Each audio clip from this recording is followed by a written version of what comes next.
creating hairs.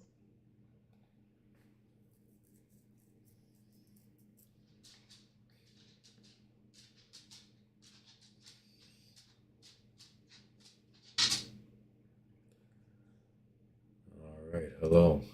This is day 3, I think, continuing on with this Ted Saga project. Hair development for my character uh, in the short, Inuyasha. And yeah, it's about 9:15 a.m. today on a Saturday, so might give this a little bit more time today. Maybe I'll stream for more than an hour, closer to 2 maybe. But we'll see how it goes.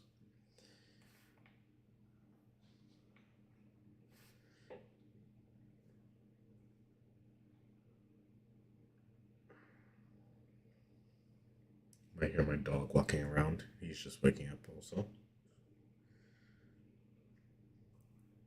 That's Milo.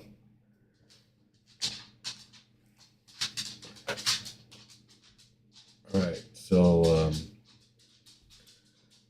let's see, picking up where we last left off, I had created the length maps and used the guide processes to start getting that going. And I think for the most part, at least right now, I'm generally happy with the length. I think that's the best I'm going to be able to do, at least until I figure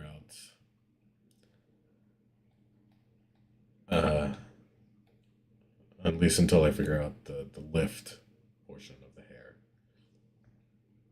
and start working on the bend map. The bend map is a little bit tricky for me, so we will get to that hurdle when we get to it. So let's see. Let me start from scratch. Actually, let's do a lift guide process. I'll just take that out, and I will call this lift. And I need to make a lift map. I'll get rid of this actually. So, really weird thing. If you highlight the number here and you middle mouse click, you actually get the, uh, I guess the number rocker. I forget what the actual name is, but you can actually just change the number like that, which is interesting. But I don't need the number, so I'm taking that out. And yeah, so now I need to be able to create a bit of lift off of the actual scalp. And in order to do that, I need to create another map. Well, this is what the default settings looks right off the bat. It's kind of chaotic, but we will fix that. Let's take a look. You know what? Let me do what I usually do and split the pane. Just so I'm not moving all over the place all the time. And let us select, or let us drop in another attribute paint node.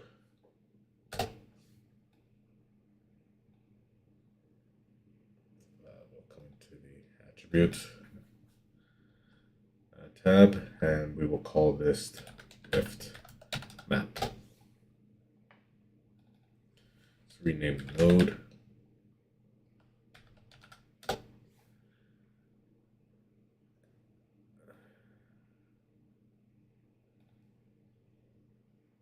And now we do what we've been doing. First, I'll turn on the symmetry here, and I can start painting. Let's see.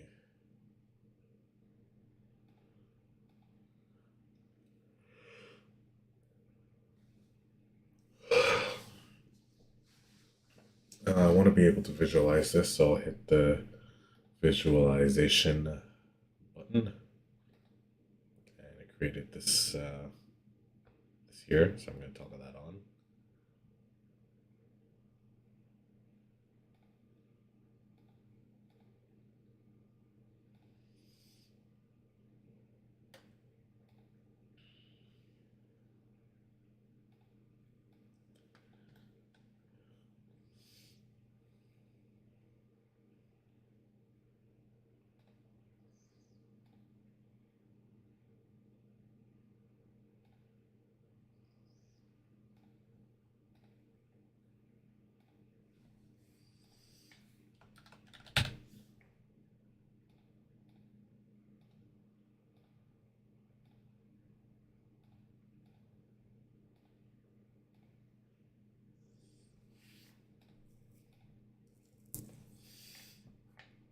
All right, and now I can see the values, and everything right now has a value of 0. So now what I want to do is hit enter, and now I can start painting.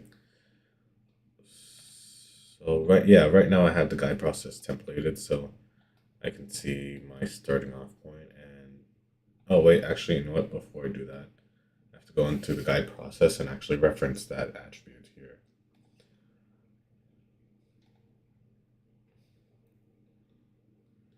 So you know what? I want to take a look a little bit closer at the documentation for this, just because I want to see something here.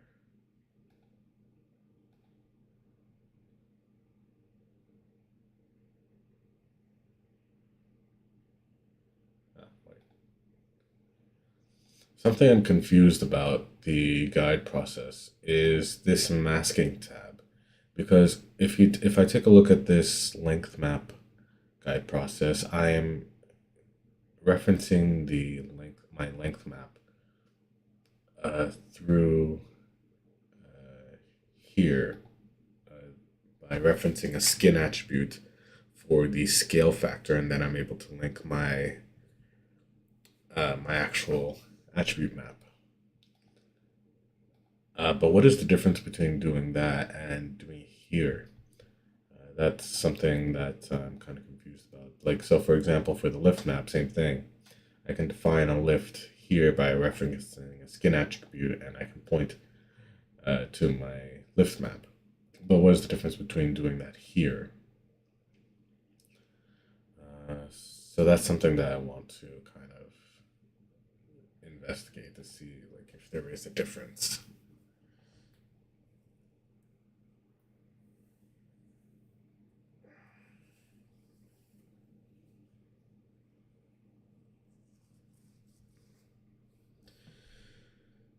All right, so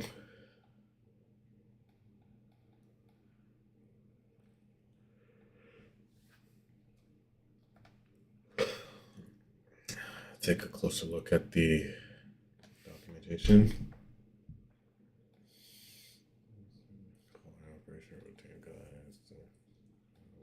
Right, so we know this. Parameters general.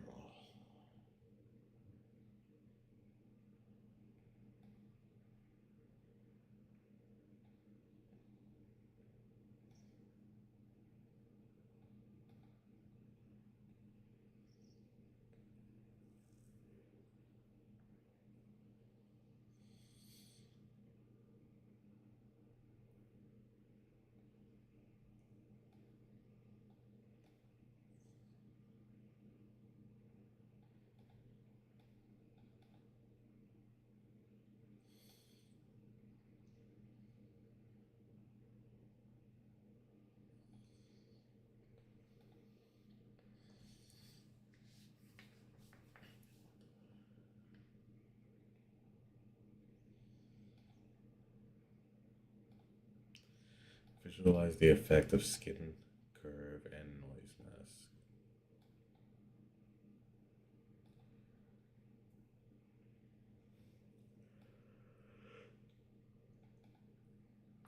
Okay. Let's see.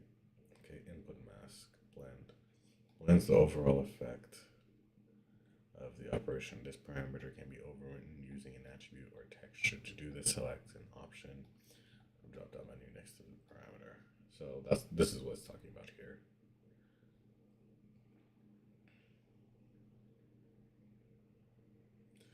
And I kind of understand where it's going with the curve mask. With the curve mask, you can define a curve using the ramp parameter here. If I take a look at that, you can see it's already changed. So if I do that, you can kind of see how this affects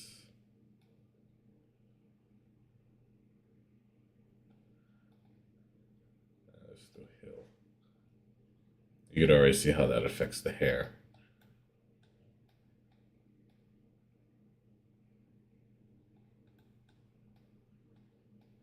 Actually, that's kind of that actually gets close to what we kind of want. Definitely.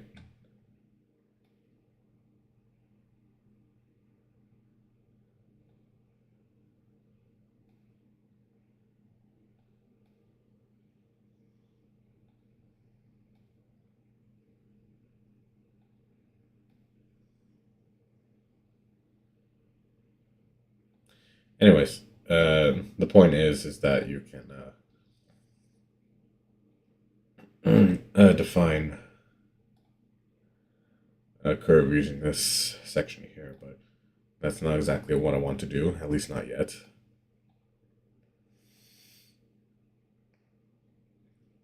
Operations. You can apply multiple operations using a single instance of this node. Common parameters. So, okay, active controls whether this operation is applied. Fair enough. So if any operations have the solo enabled, only those operations are applied. Okay, so that's interesting. So if I solo this, it shouldn't show any of the length contributions, I think.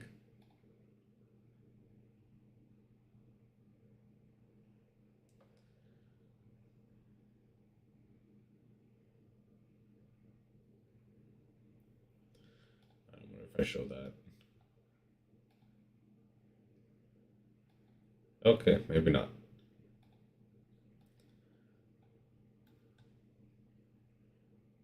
Oh, I see. Because you could. Oh, interesting.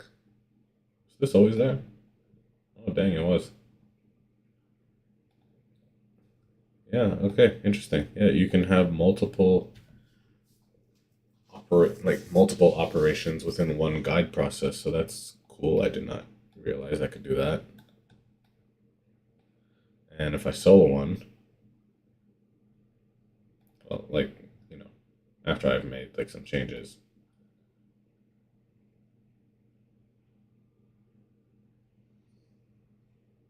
But yeah, that's interesting. Okay. But anyways, where did my documentation go here? Common parameters.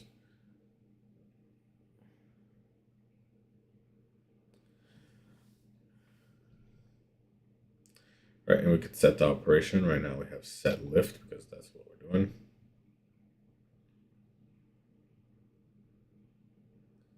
Okay, and lift, here we go. Cleanse the overall effect of the operation, randomize the effects per curve. Okay. The global lift value to blend towards. This parameter can be overridden using an attribute or texture. To do this, select an option from the drop-down menu.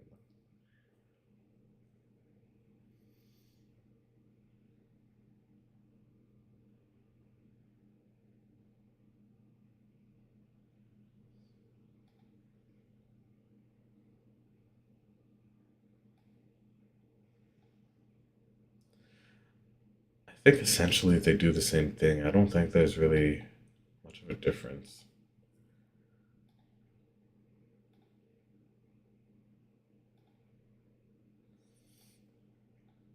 Because now if I start painting,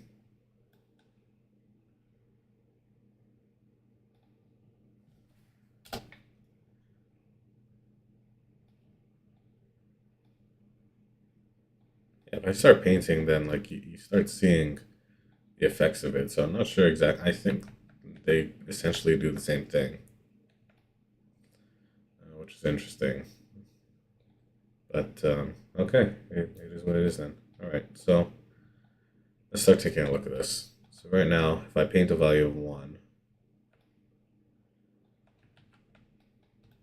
if I hang on,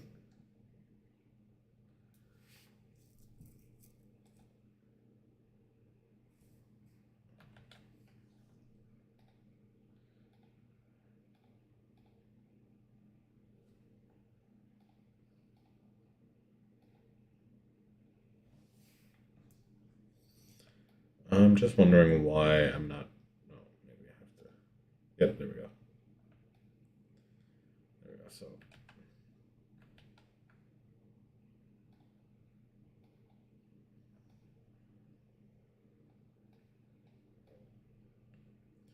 right now, I'm just trying to see what kind of lift this actually gives me. And actually, maybe I want to. That should be fine. So a value of one gives me this kind of lift off the hair. So let's take a look at the reference really quick.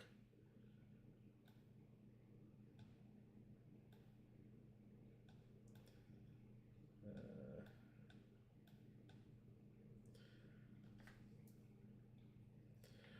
so the thing with Inuyasha's hair is that again it's very flowy, right? I mean, in terms of lift, I don't think we really want to do much.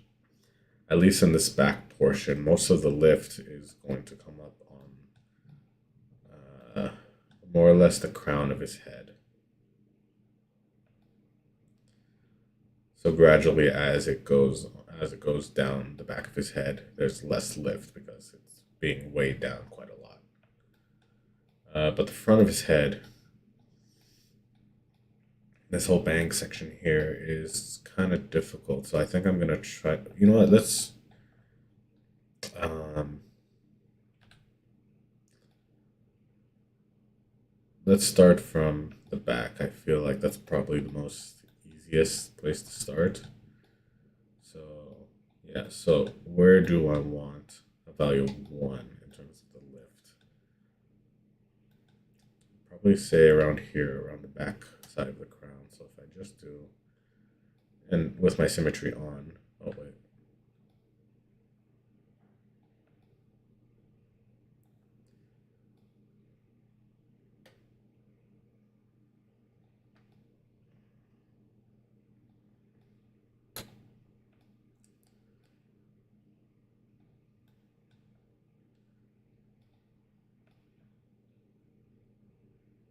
hmm. And keep in mind, yeah, I just have to be worried about the lift. So I think it's more, you know what? I wonder if I can remove the length, or yeah, let me disable the length for now. The only thing I really want to be worried about is the actual lift. I don't want to worry about how it's falling or the length or anything. So it's best to, I think, working with these like individual processes, it's best to kind of isolate each one to kind of see the actual effects of what it's doing. All right, so yeah, right now I have this kind of map, but what I really want to do is I want to blend. So I'm going to hold down Shift and I'm going to start blending these values. Gradually work it down. And yeah, already you can start seeing an improvement. So I want to blend this top section more. I don't want to add so much lift necessarily.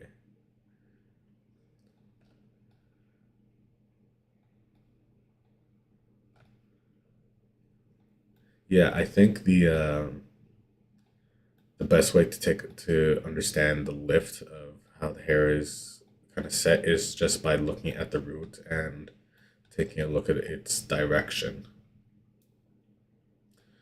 So I'm doing that. So let's see. Right now, I'm getting a pretty good fall off in terms of the lift here. I think. Yeah, I think the hair is kind of going in the direction that I want in terms of the lift.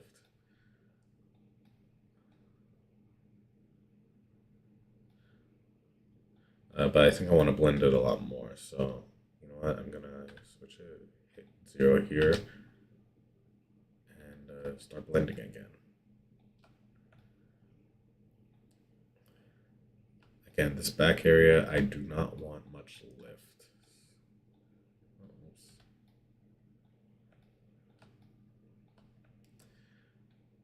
It's a little tricky. I wonder if I just should just start 0 again.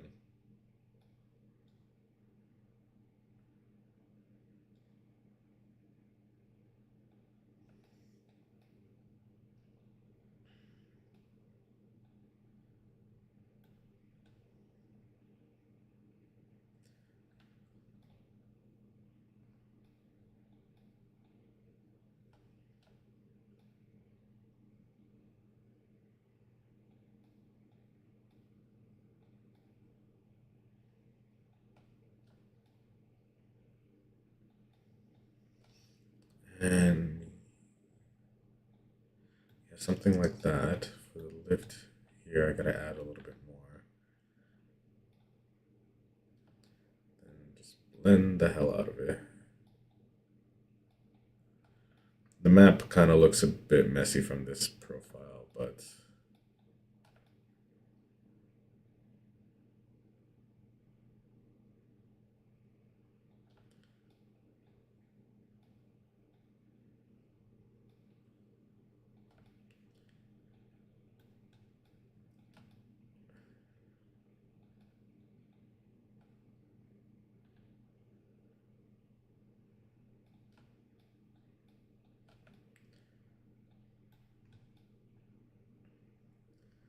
yeah, and this is something I guess I have to be aware of. I have to be aware of like certain spots, just so I'm not getting like some weird shapes. I wonder if that has to do more with like my brush than anything. Should I start over again?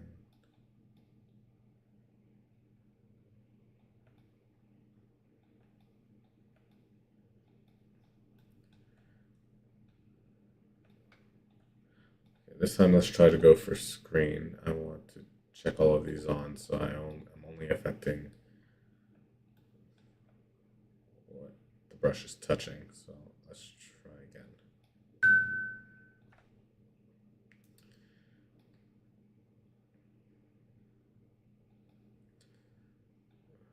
So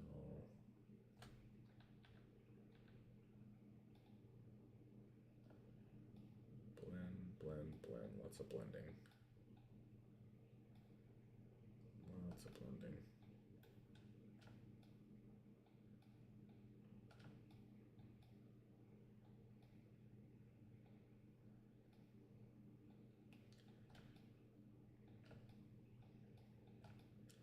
And my main worry about uh, making sure I'm getting everything around the mask pretty evenly is that, yeah, I don't want to create those weird shapes where he looks like he has a box kind of situation going on with his head.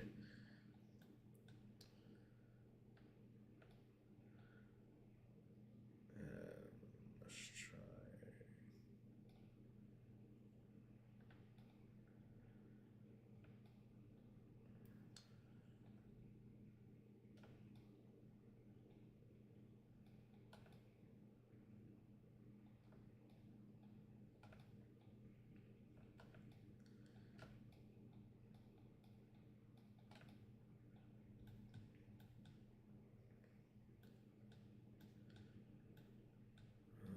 Let's see.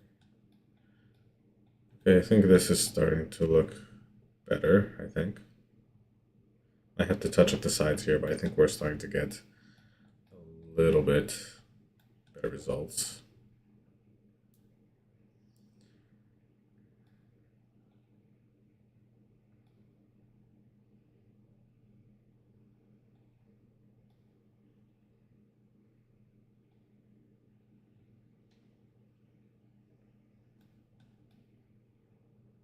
Oh, I definitely have to work on that front profile actually.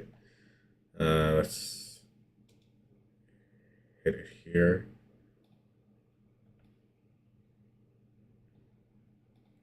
little bit up there, and blend. Lots of blending.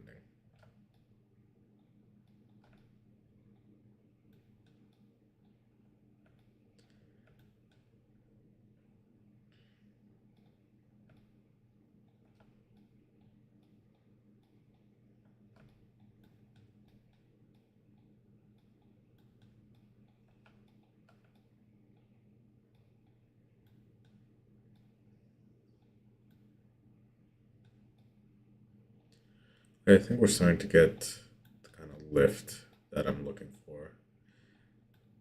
You know, something I kind of want to do also is I want to see if there is a way to split the viewport. Just trying to remember how. Let me just try to look it up.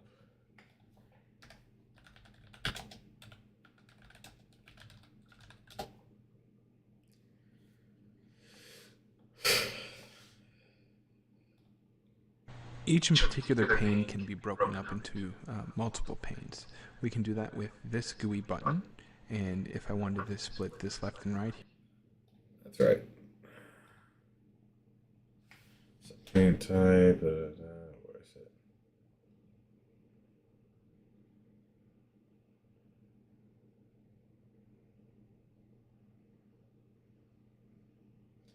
I guess I kind of wanted to know if it already has like a preset, for like a left and a right. I know I can split the panes using Alt and left bracket. Um, I was wondering if there's a hotkey to like split it in four or something, and then you would have your, I guess, orthographic views or something, kind of something similar to Maya. And I'm sure there is, and I think I did hit it at some point in my studying for Houdini, but I just can't recall at this time. Um, I guess maybe I'll take a look at it later, but for now, I guess this will do. So let's see.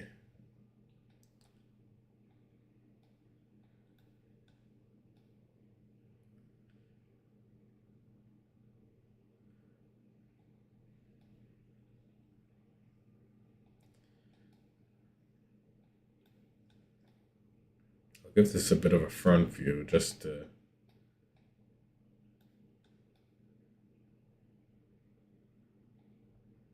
see if I'm getting.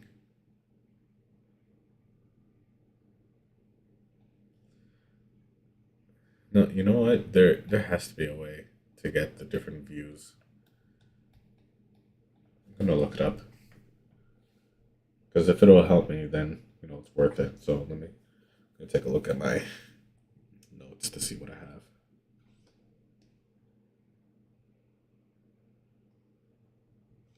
And the notes I'm referring to is my notes from uh, my courses from Hip Flask. So if you guys don't know, let's take a look at this.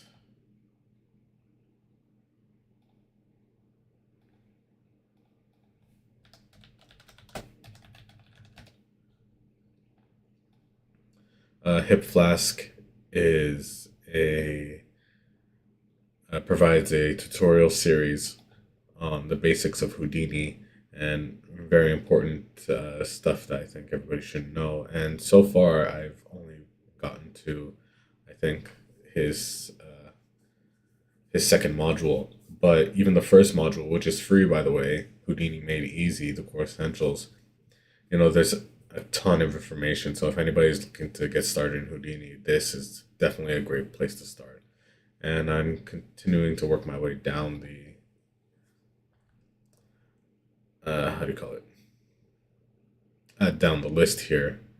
So hopefully, once I finish that, I will have a much greater understanding of how stuff works in Houdini and the different complex things that I can do. But yeah, that's said. Let me just take a look and see in my own notes if I can find anything. Where is it?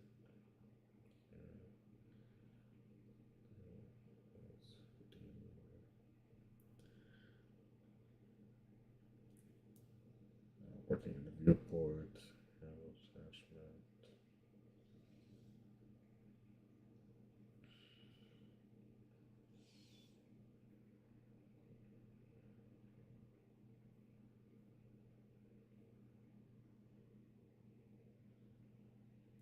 Ah, okay.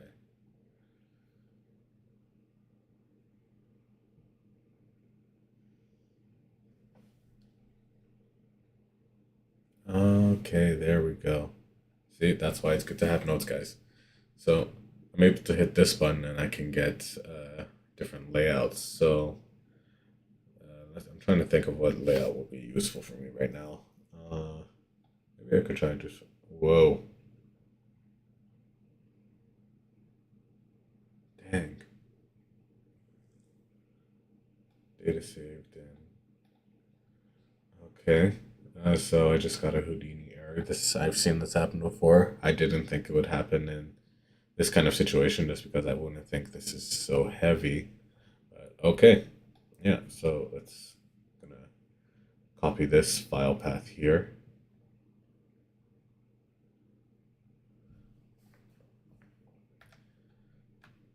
So that way I can recover this file if I can. I don't care. And okay, paste it in.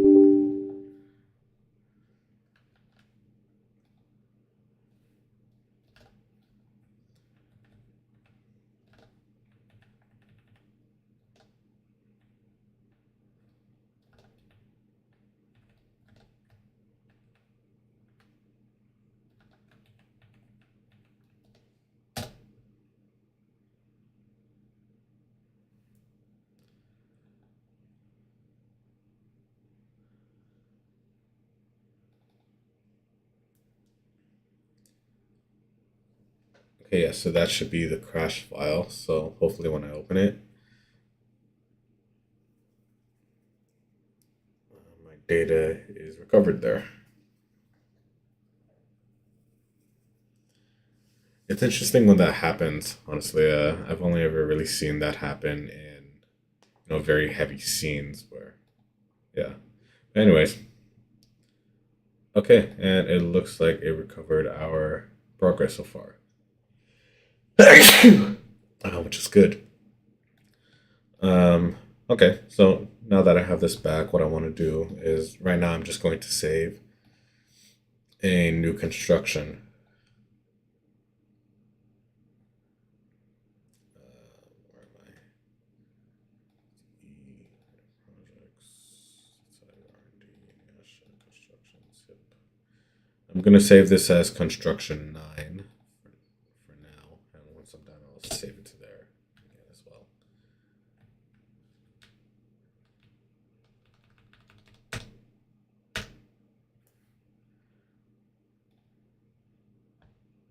And cool. All right. So yeah, so now that the pane is split, what I can do is yeah, and it's already kind of done it. I have a top view indicated here. Set the views here. This is really nice. I can change this if I want, and a front view here as well. Cool. So this gives me a really good understanding of what the hell I'm actually doing.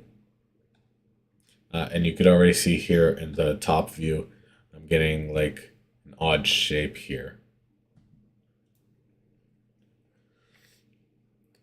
So yeah, maybe that's something I want to clean up if I can. So if I, oh, that's kind of cool how it kind of, oh, never mind. That's just the bottom of his neck. Okay. So anyways, let's see if I go back.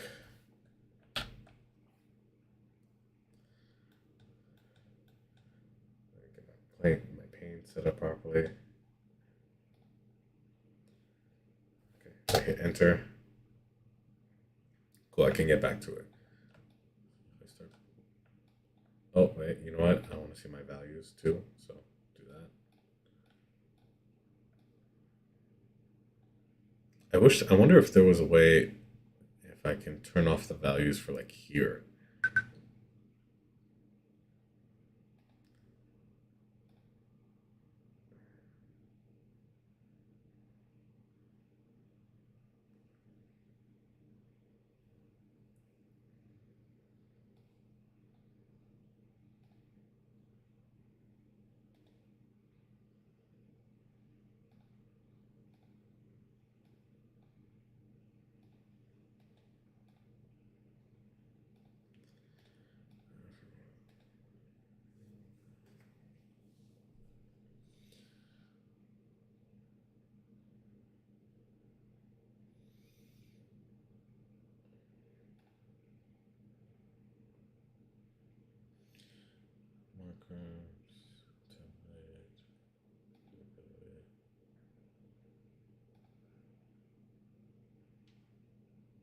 Interesting. Yeah, I don't think there's a way to just see the values visualizer in one view. What if I hit D, visualize?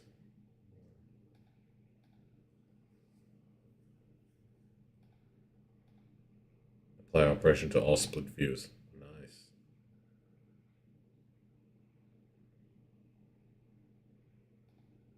Oh, nice. Cool. Okay, so yeah, I can see it now. All right, that's nice. So what I'm doing right now is I'm hitting D to get the display options for, I guess, the specific pane, and I can toggle the visualizers that I have in each. So that's really cool. It's very handy. Okay, so yeah, now I can get better see that how it's affecting it. So let's see. If I start trying to pull this back in.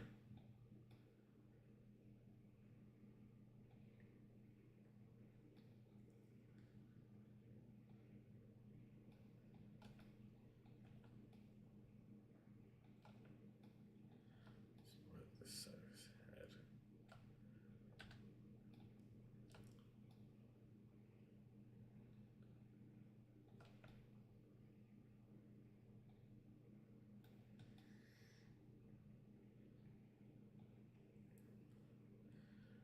I gotta remember I could even come here and let's see.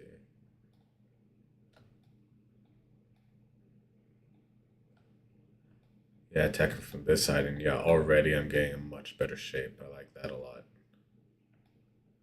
Side profile looks pretty good.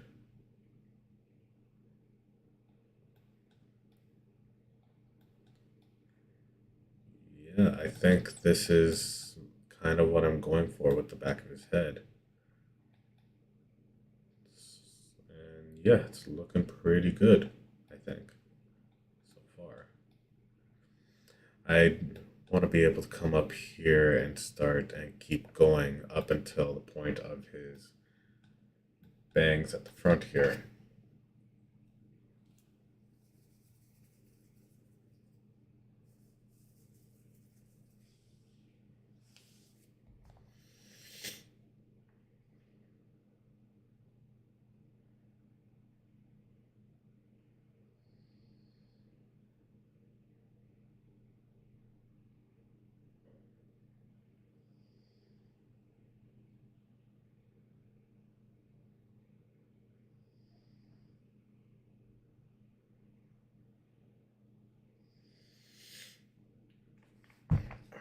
Uh,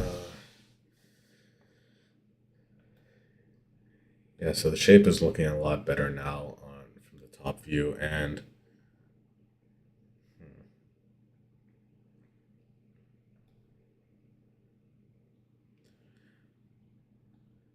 I think I think the top view it has to be worked on a little bit. If I zoom in here,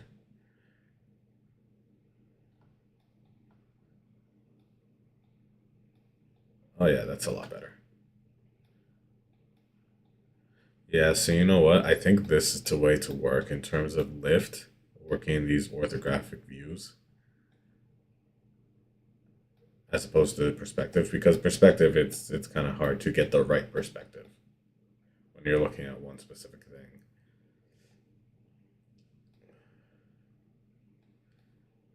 Yeah, so I think this is a much better way to work in an orthographic view. I wonder then if it just makes more sense just to work in an orthographic view. If I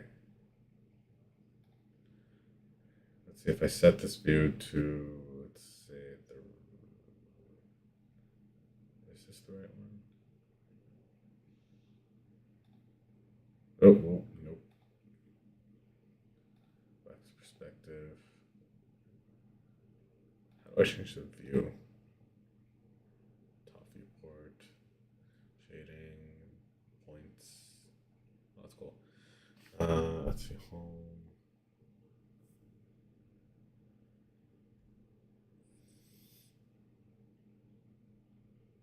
No, yeah, it is set. It is set view. So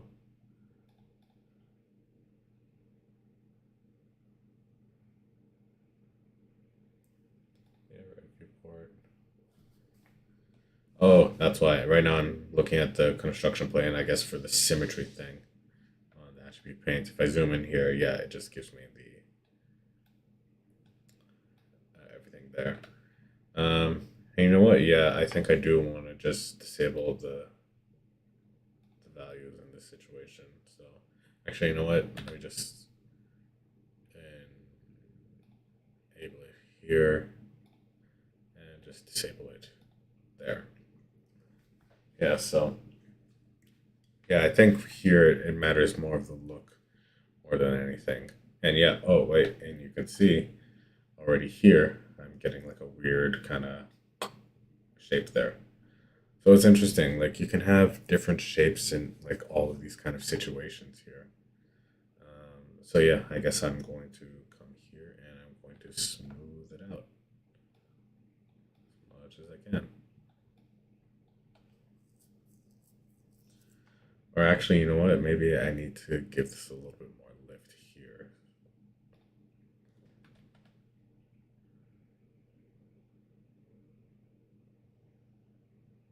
Something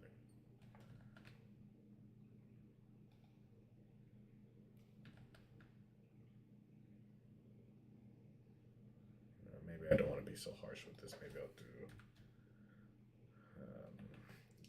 0.5 or something like that. Kind of blast it a little bit higher. And then just blend from there.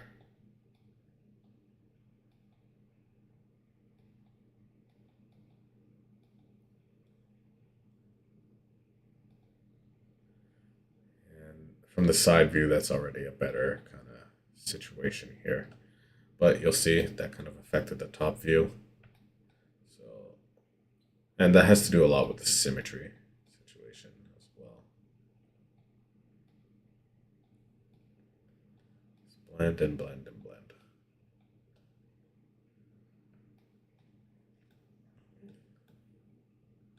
Okay, and I think I'm pretty satisfied with that.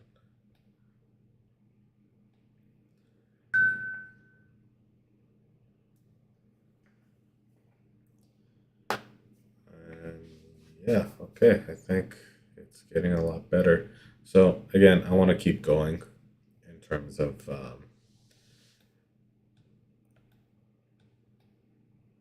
creating more lift up here. I just need to figure out um, where the point of his bangs start, and I kind of want to say, yeah, I mean, and it would make sense to do so if I take a look at his ears. His bangs start in front of his ears, and even though right here I have his human ears, I think the principle still applies. I mean, if I take a look at, let's go back to Pinterest for example.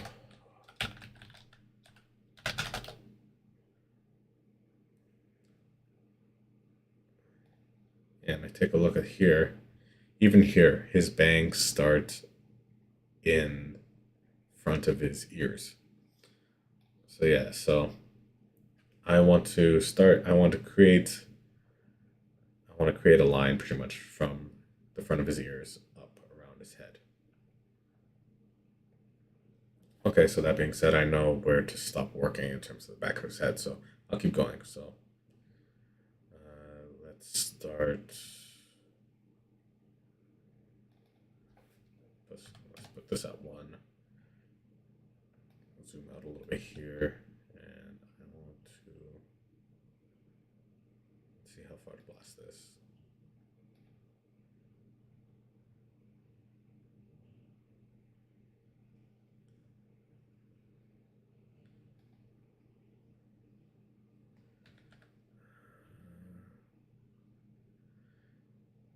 Yeah, I think around here would probably be the best place.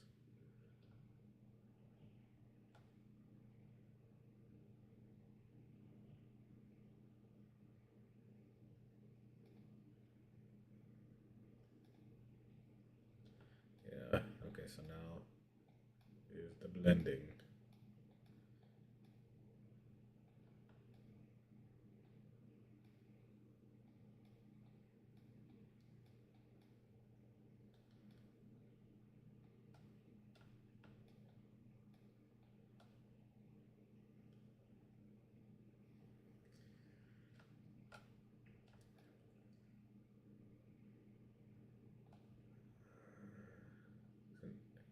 I think there's like a bit of a hot spot here.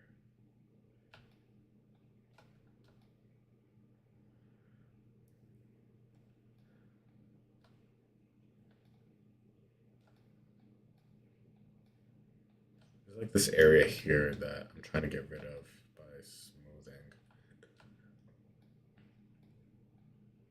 Yeah, there we go. There we go. That looks a lot better. I'll do this last one, come down here. And yeah, I just want to make sure that the shape is looking great on this side as well.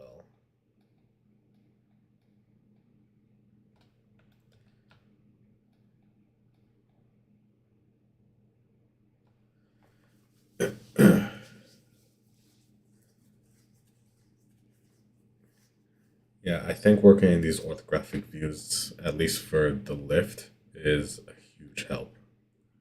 Yeah, there we go. And even though it looks weird here in terms of the front profile, it looks exactly what I want.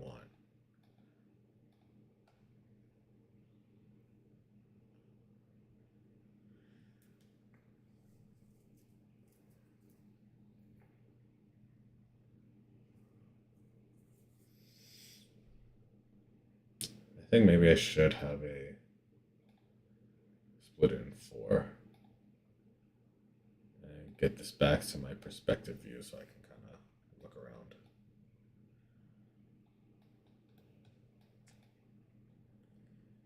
Yeah, no, but I think so far the groom is looking good in terms of the lift. In terms of his,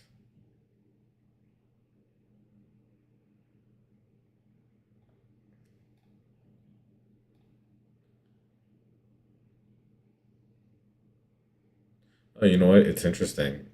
His hair. Well, I guess it makes sense. Oh yeah, well, that makes sense. When he's in his half demon form, he has no human ears, so yeah, naturally his hair goes over where his human ears would be. But in his human state, yeah, interesting.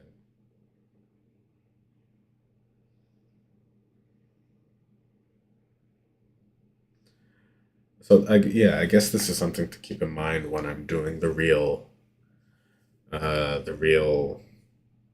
character model, whenever that is I have to make sure that he has no human ears and just his demon ears, and that way this area is a little bit better off in terms of how the hair it basically informs how the hair lifts, what the hair lift should be. Okay, so that's interesting to know. But anyways, yeah, we'll sidetracked. So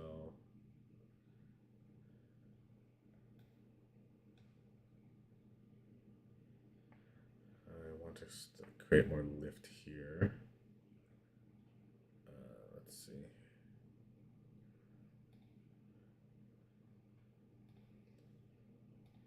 I guess so. You'll kind of notice the technique I'm kind of going for here is where I kind of blast it with with a high value of one, and just start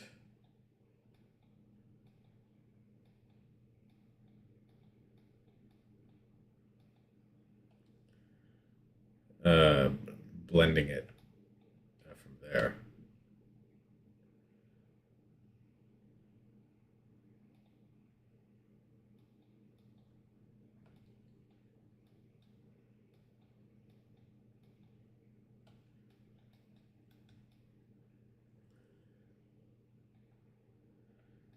And I guess, in this situation, perspective view can help. But I could also do it here as well, just to make sure I'm getting like a consistent line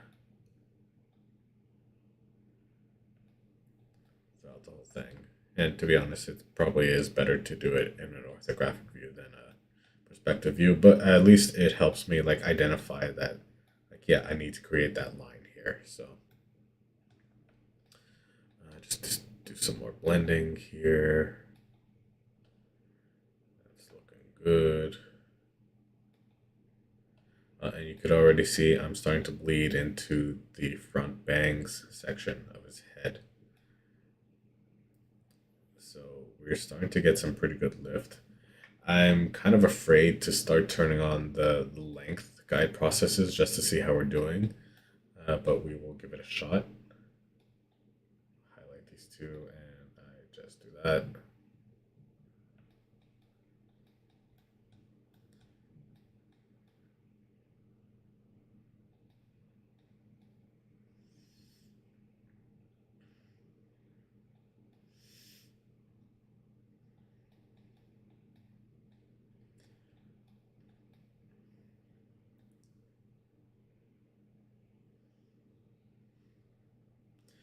It's funny, like because of the fact that when we defined the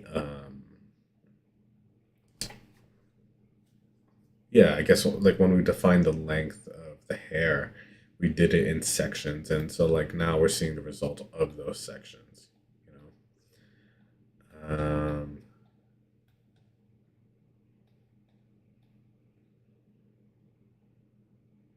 and yeah, no, it's kind of it's interesting. So yes, okay, so let's turn these off for now and get back to the guide process or the attribute painting, the lift map. All right, so now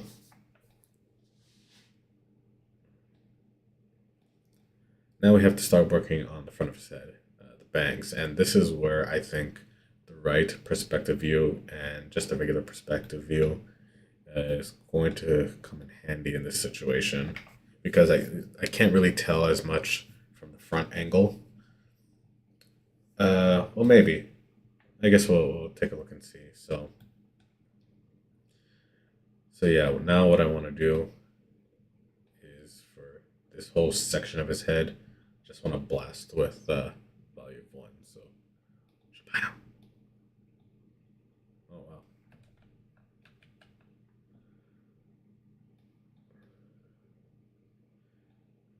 everything here. I just want to blast with the value of one. Sides, all that. Start blending a little bit here. But ultimately, yeah, this part I want to be sticking up quite a lot, and you know,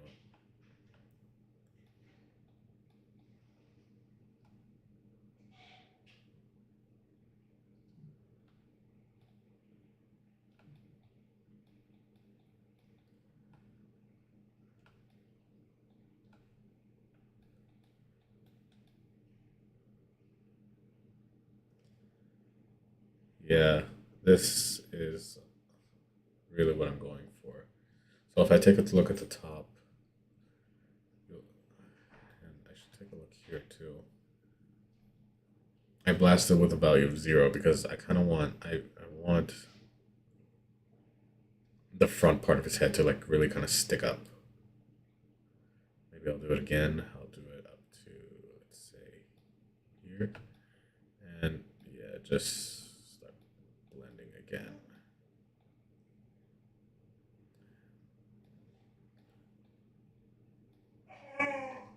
Milo. Oh, sorry guys.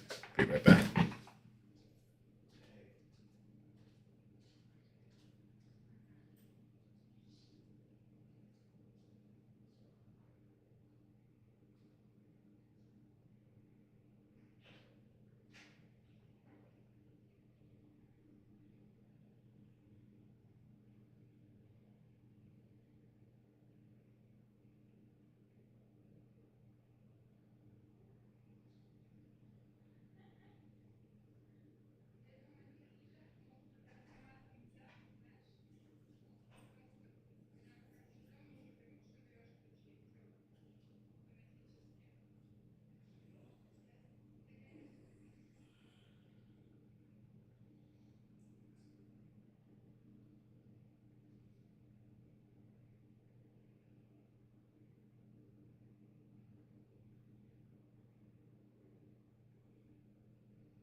Sorry about that. I had to calm down my dog a little bit. There's some people moving around in the hallway.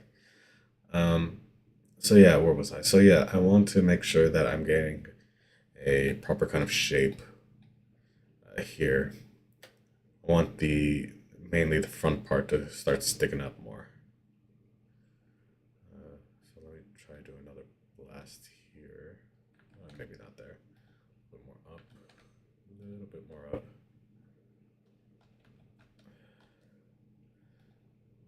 I'm looking right now at the right perspective, even though I'm hitting the top perspective view. Uh,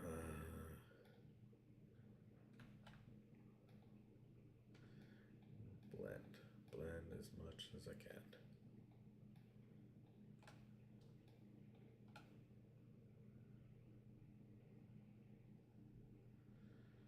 But I still want to be able to give it some lift.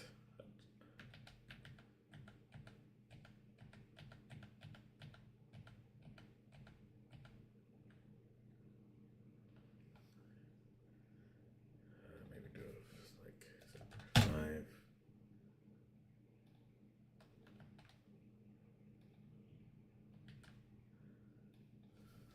0.1 or something.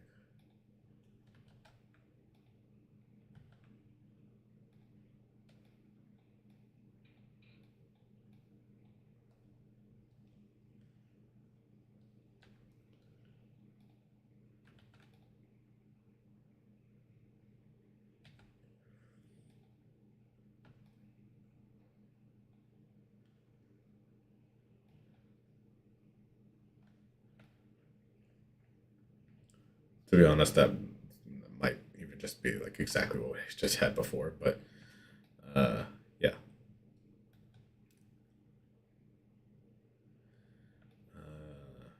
Something I want to be aware of is the tails here. So I want the tails to be not so lifted up. So let's go back here and set it back to like 1 and shift that back.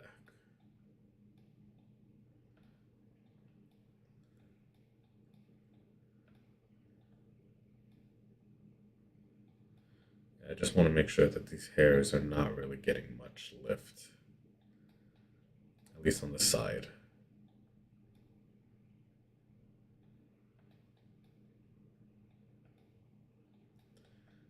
These guides specifically. It's a little tricky because they come a little bit more up than anything. So where does this hair come from? Oh, I see. Yeah.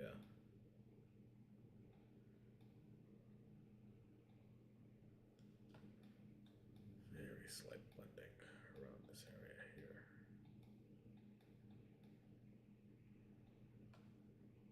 But otherwise, yeah.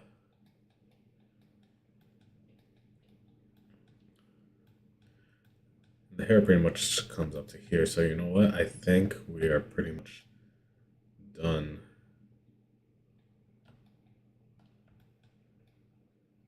The hair mask or the lift mask. Just cleaning it up on the sides here, just to get just be a little more consistent.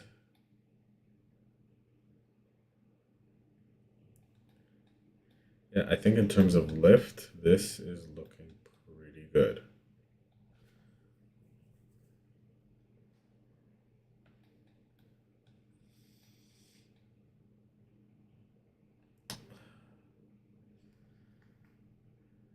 I feel like this has to come up a little bit though.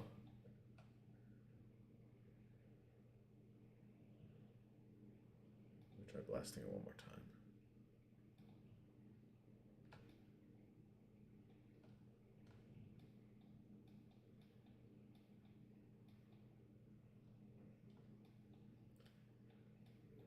Raise up, raise up.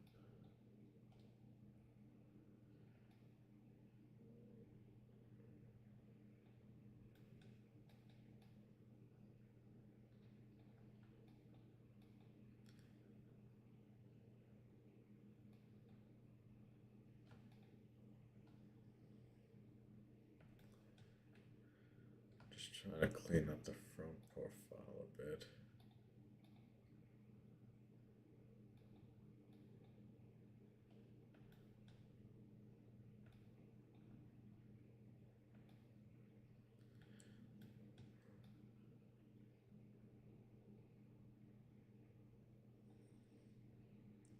there's a section here. Just want to blast with all one.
Okay, so I think that is probably about the best that I can do right now in terms of the lift for his hair. And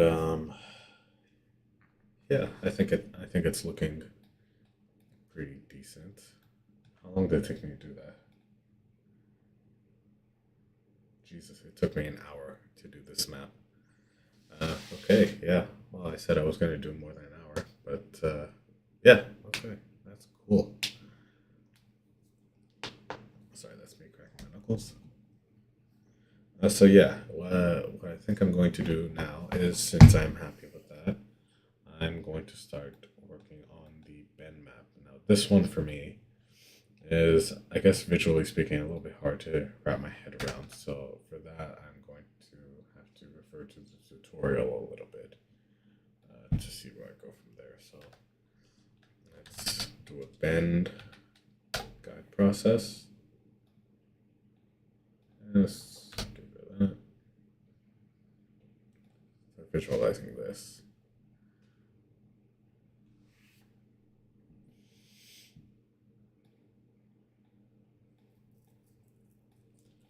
And we'll just set up our attribute paint. Call this bend map. Go to attributes here, call it bend map. Let's turn on symmetry and bring this here. Bend map.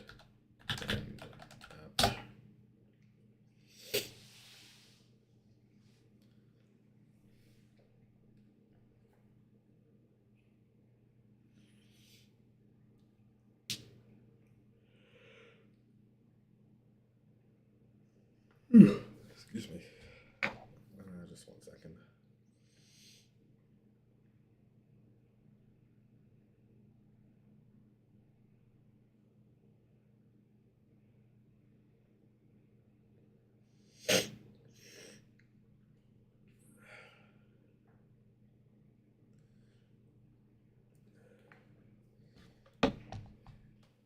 You know what's something I realized about streaming is that I really have to start naming these streams properly and them to a playlist.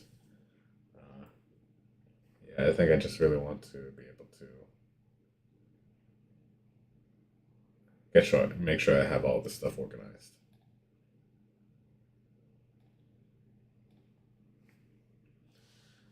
But yeah, let's see, let's see. So again, for this part, I am going to start with a tutorial and to see where she starts implementing the blend or the bend guide process, which is somewhere around here.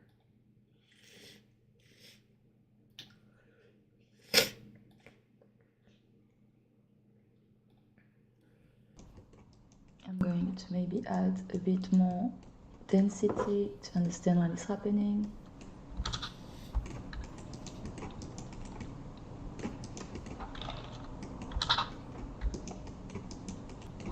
Alright. Now looking at my ref again, what I would want. So for a middle, let's say, and maybe on the sides too.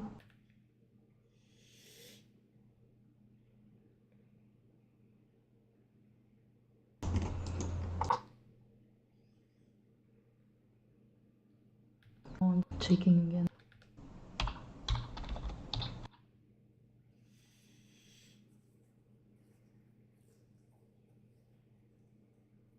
Checking again my ref just to be sure.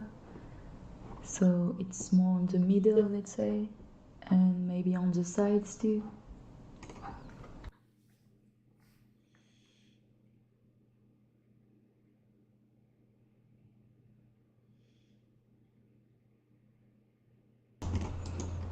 Now that I'm happy with that, I'm going to. One thing that I'm wondering is how does she get like uh, the visualization to look like this? Because when I do it, I'm just looking at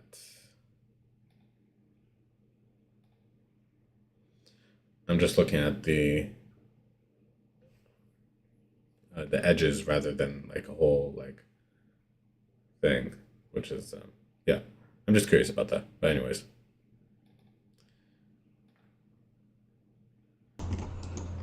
Now that I'm happy with that, I'm going to create the get processes for that. So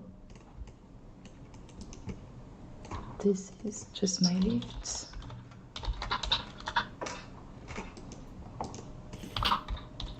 And then I create a bend.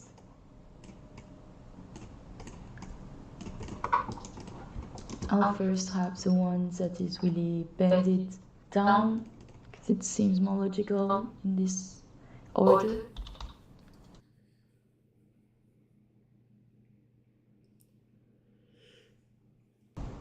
So it's a skin attribute that I want for a mask, and it's the bend ones.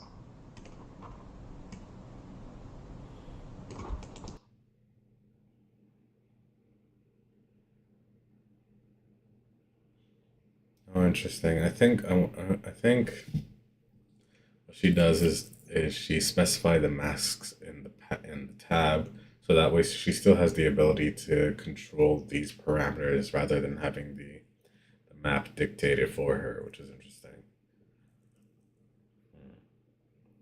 But yeah, I guess I'm just kind of confused about like To see my map, I'll put a curve mask and change again the curve.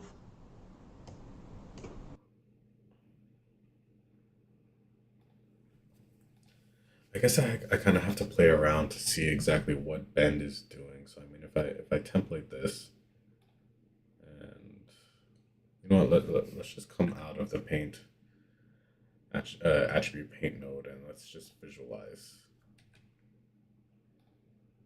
this to see what it's doing. So if I display this, let's take out template. That's what the lift map is doing. If I do a bend, if I display the bend, you can see like I guess generally speaking a kind of curve to the guides.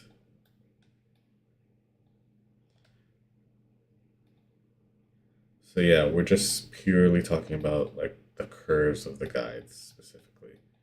And generally speaking, you know what? I think this default even is pretty much exactly what I'm looking for in terms of a curve. Let me just go back to look at the back.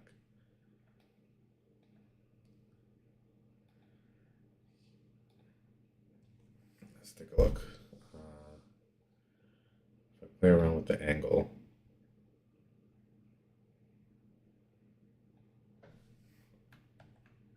so value 15.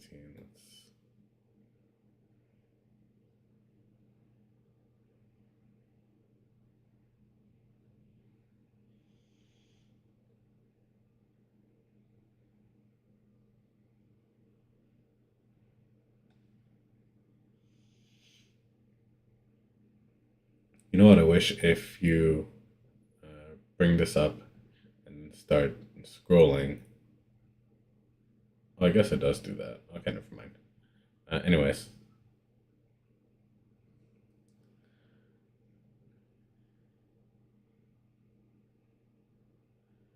yeah, I mean, overall, this does a pretty good job.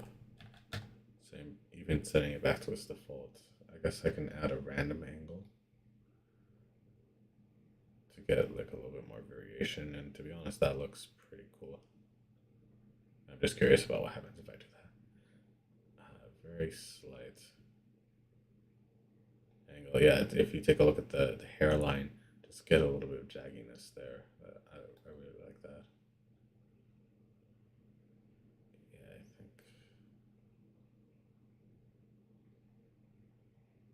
very slightly. I think I like that.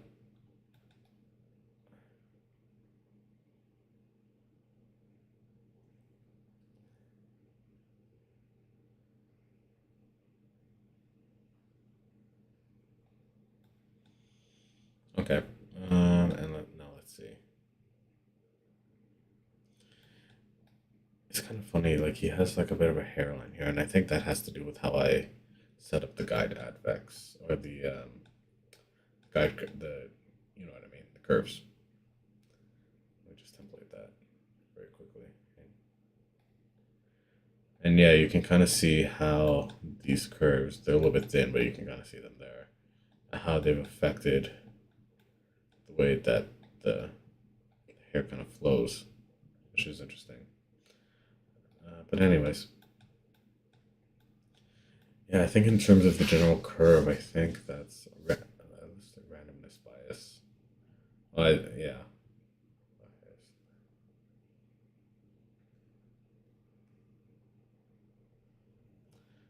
You know what? Maybe let me try saying this to like 2.5. Let's just take a look at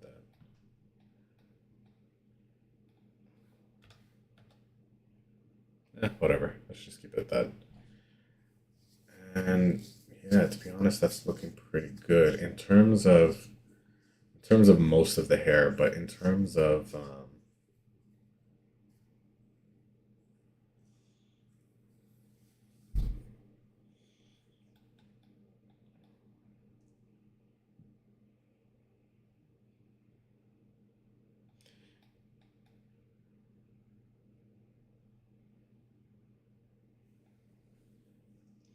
you know what? I think the flow of the hair could be changed a little bit because again, I pretty much defined that the area in front of his ears would be where everything would start popping up. But as you can see, it's kind of like it's starting to pop up like a little bit more forward in his head when it should be like more back here potentially.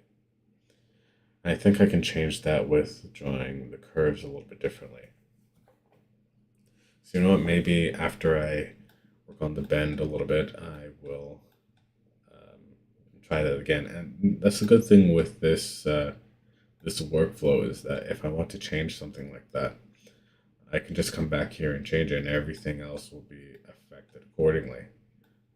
That's the benefits of working in a procedural workflow.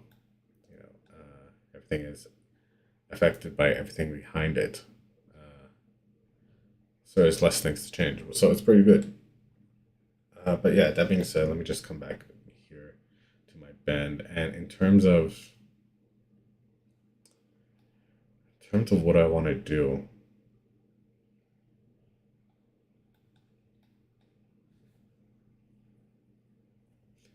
if I come back here to the reference, I mean, bend.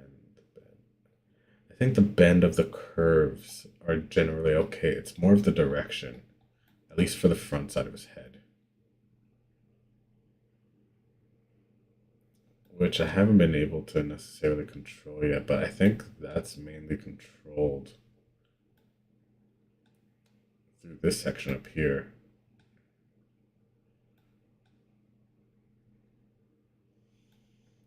So this is interesting. But in terms of the curves themselves on the guides, I think they're pretty much what I want. I mean, I don't think I want anything crazy for the curves for his head, for his hair. I mean, his hair is again very simple.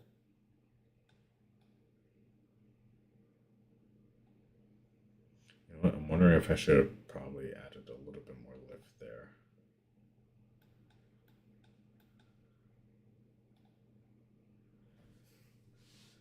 Let me just come back here.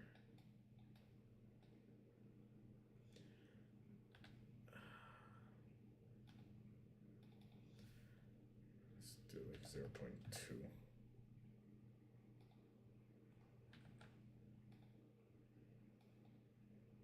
Just in the bottom. Then blend that. Just to get this section kind of off his head. Off maybe a little bit more, 0.4.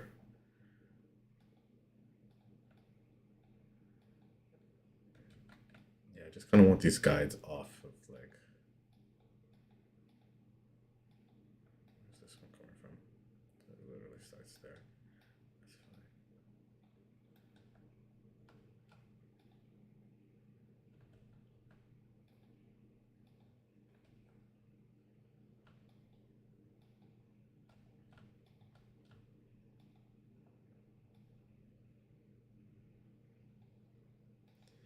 Yeah, there we go. So the tails you can see are a little bit more out there and they're kind of defined better. Yeah, I think I like that.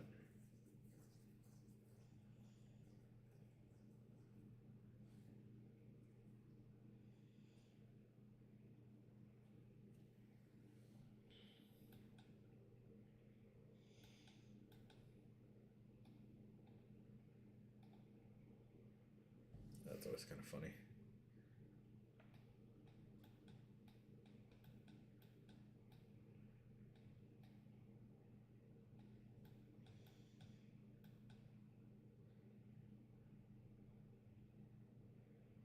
Potentially, I might have to go back and affect the length map, but you know what?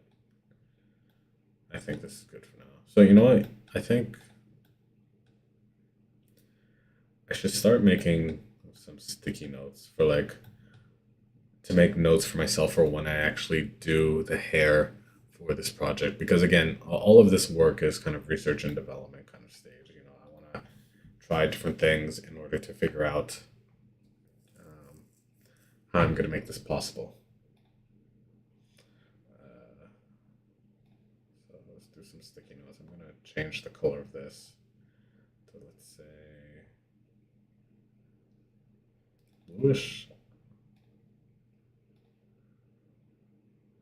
I don't know. I like blue. Anyways. Okay, so let's see. Uh, Notes for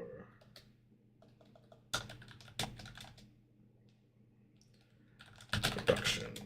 There.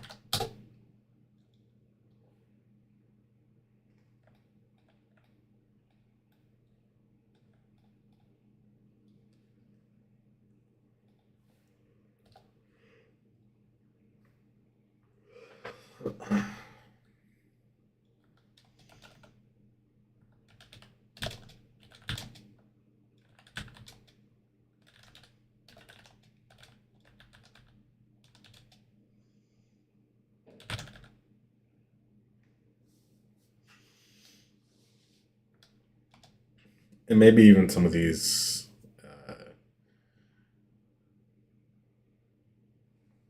notes maybe I'll address in the future if I ever want to go back at some point, which I probably will.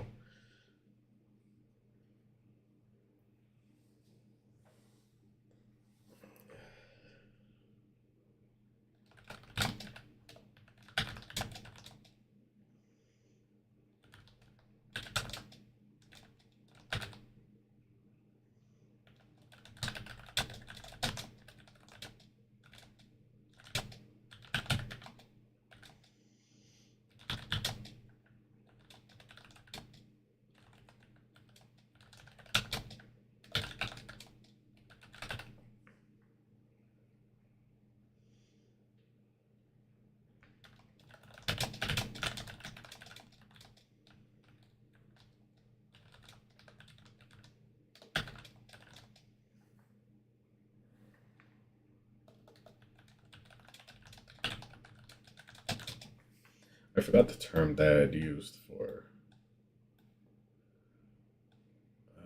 volume from velocity curves.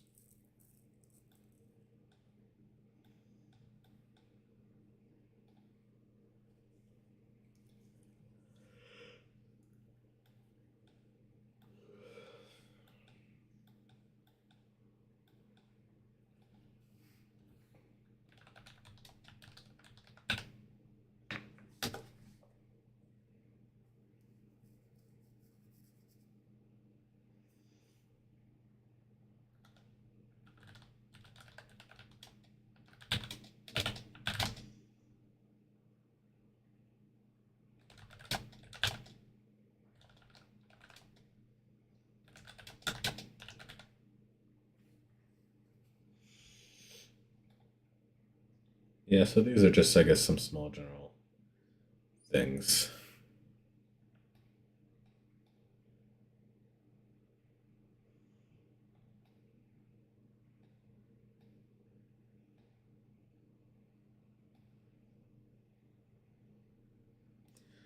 Yeah, you know what? I definitely have to work on the length, especially in the front section, because it is way too long. Well, actually,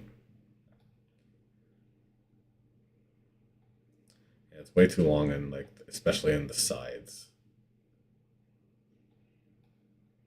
This small area here is generally okay, I think, but yeah, it has to be cut down. So I definitely have to work on that. The area here where I think that's where the bend starts to come in, like, and when I start using my bend map. So hang on, you know what? I'm going to call this bend main, right? Because this generally gives us a good curvature for hair guides, but because I want to change the bend in this section here, this one I'm going to call my bend map, or use my bend map rather. Just organize this. Let's call this.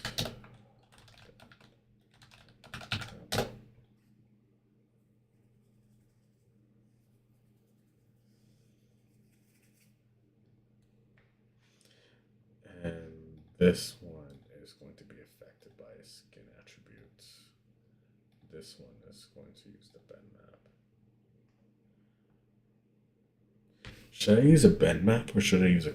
Yeah, no. You know, I have to use a bend map, and then I can use the curves to define this kind of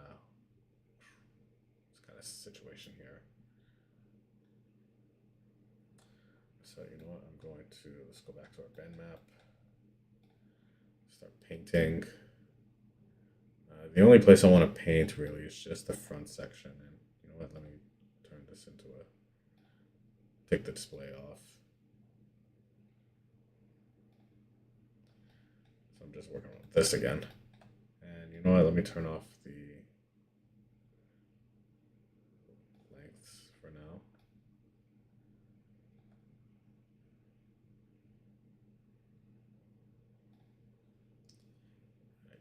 just want to, in terms of that section in the hair, the section here, it's only really the top of his head, which is interesting. It's mostly this area here on both sides.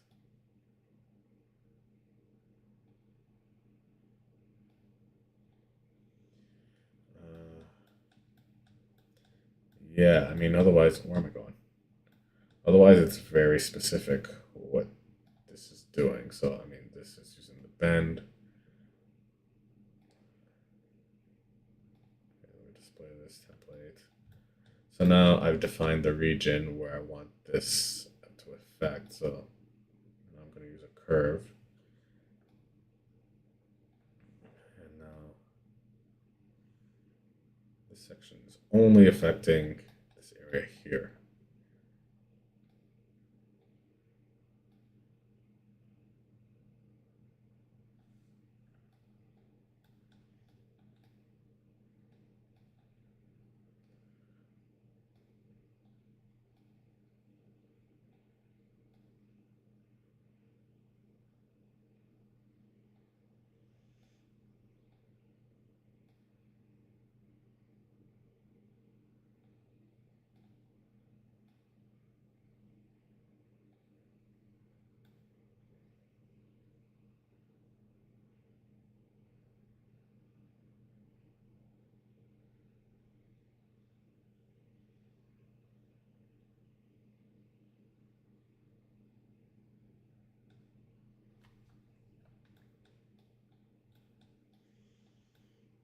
And to be honest, I think, yeah, that's starting to look a bit better. I just want to affect where that's the map a little bit more. So let's go to paint.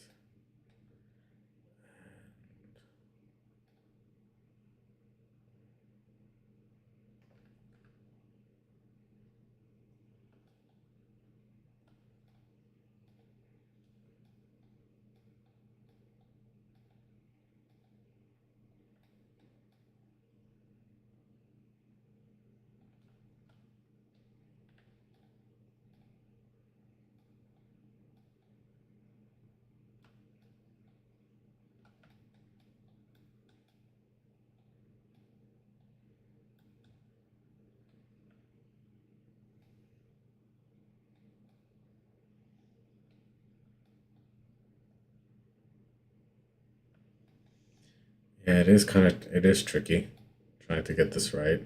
And to also keep in mind that these are just guides that will inform the hair generation. And to be honest, what I kind of want to do too is I kind of want to skip ahead in the tutorial a little bit and just be able to set up the section with the hairs and have the guides already affect them. So that way I can just work on the guides a little bit better, being able to see my end result uh, as I kind of go along. But yeah, I don't know. It's again, this whole section is kind of like a phase of like discovery to see what I'm doing and how this is going to work out.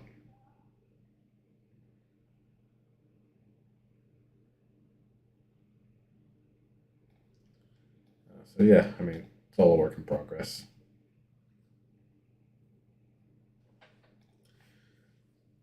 Um,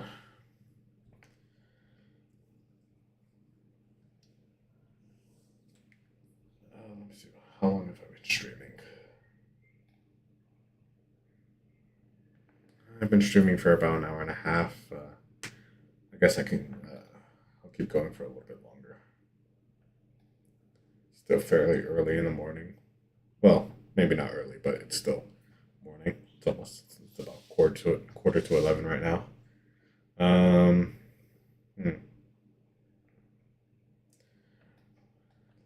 Let me try messing around a little bit more with this shape. I wonder if I start messing around range and absolute length.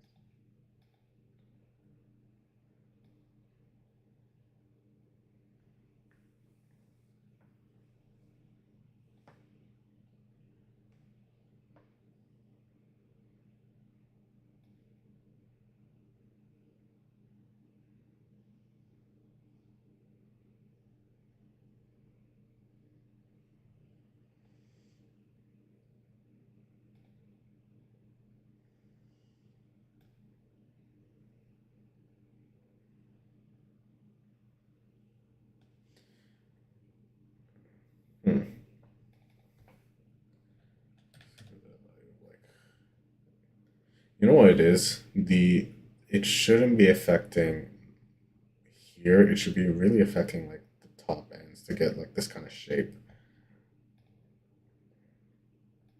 Go back to the mask. Let me template this.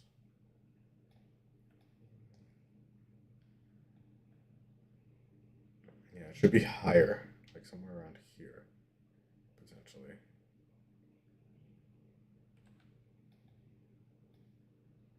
That it has that specific shape. Let me blend this back out.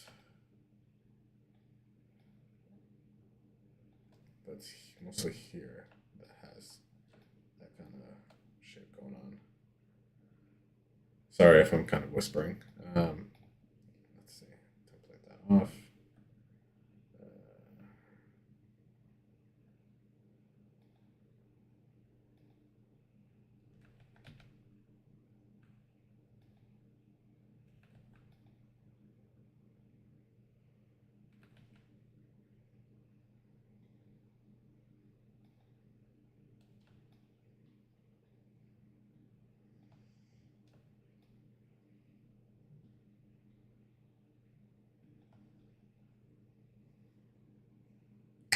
yeah, I don't know. I think this is probably the best I'm going to be able to get it right now. Again, the good thing about this is I can always come back and refine it. Um, but yeah, I think this is about the best I'm going to be able to do right now. Let me just bring this back up.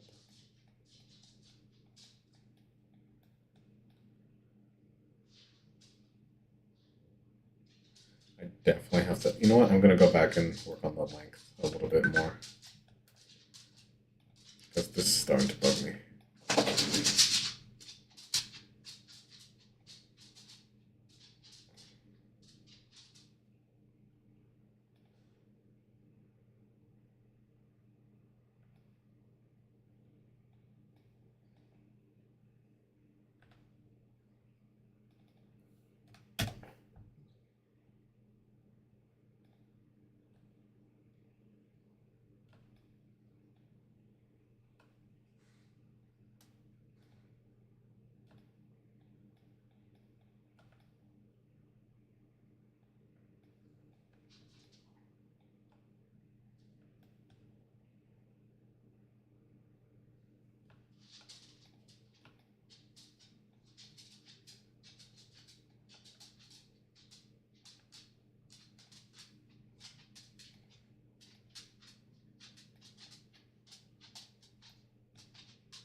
Oh wow.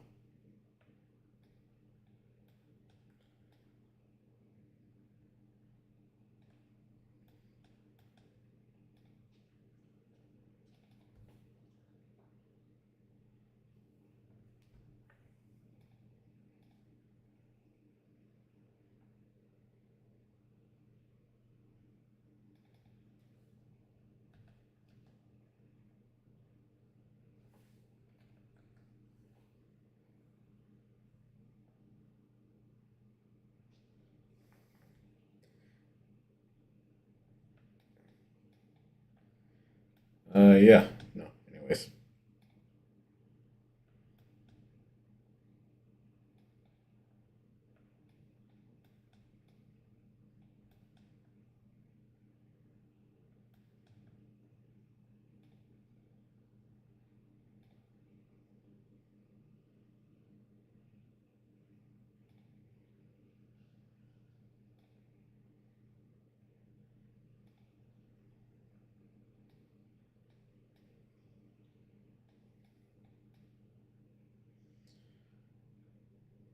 Well,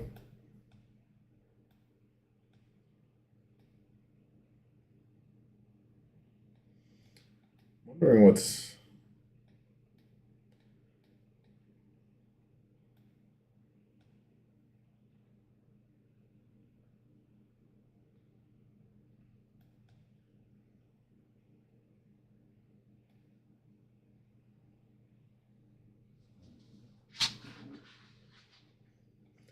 I think it's the lift that's bothering me.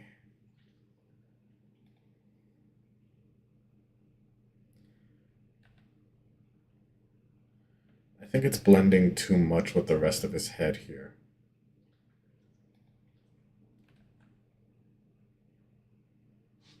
Something like this.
Okay, yeah, I think that's getting a bit separate, a little bit better separation between the front of his head and the back.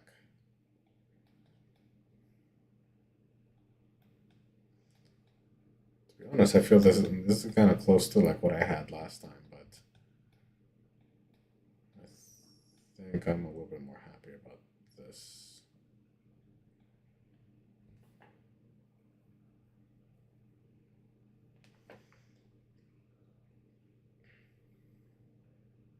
You know what it is? Maybe this needs more lift in the front.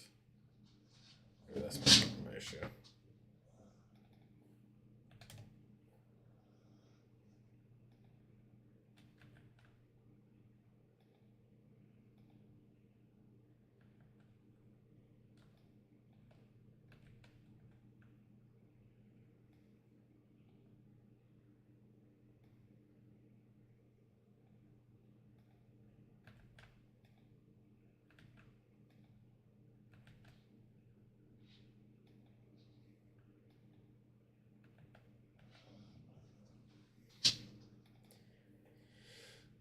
Maybe I need a value more than one. Let's hit two.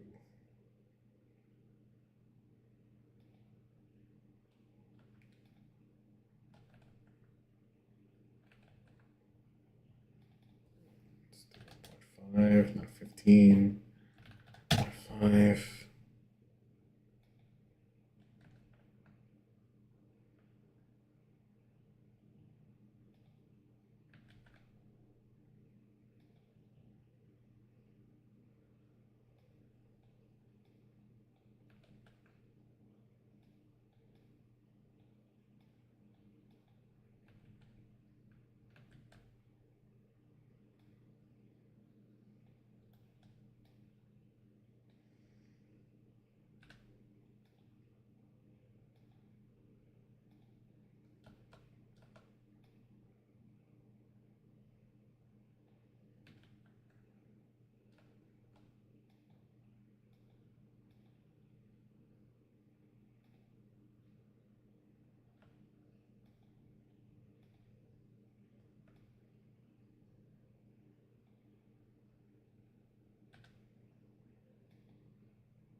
Sorry if I'm not really speaking much right now. It's just I'm really kind of focused and trying to get this to work. My issue, the biggest issue that I'm having right now is like I need a degree of separation between the front of his head and the back. And I think the best way to do that is by adjusting the lift. It's just a bit tricky to try to get exactly what I want. I wonder how. I wonder if this is the life of a grooming artist. It's just a lot of nitpicking. You can definitely see where the work comes from, especially the the person who I'm following the tutorial of, Linda Decine. That's a lot of. I think I saw a bit of her portfolio if you kind of Google her.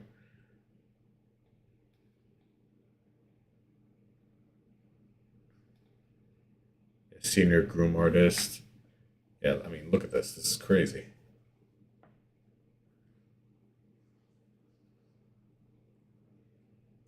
Even like something like this. I mean, like this is cool. This is the kind of situation I want to get going for Inuyasha's hair.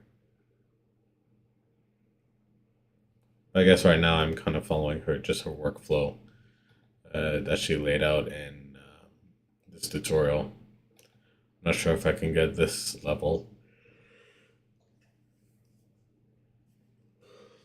of hair, but it's worth a try. Well, I mean, the thing about this is that this is very stylized. I guess the hair that I'm going for right now is very naturalistic in a sense. You know what I mean? Um, but it's interesting. It's interesting the results that I'm getting right now in terms of the groom. But anyways, let's try to get back to it. So yeah, again, I need a degree of separation, and the only way I'm getting that really is through the lift.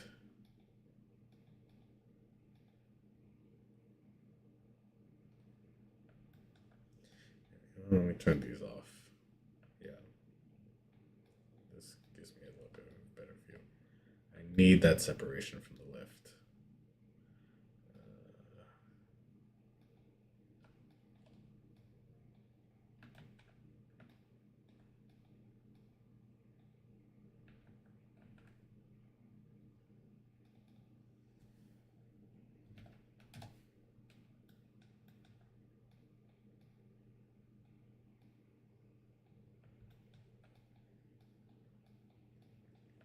so I guess here it's less. I need less blending, at least at this point here.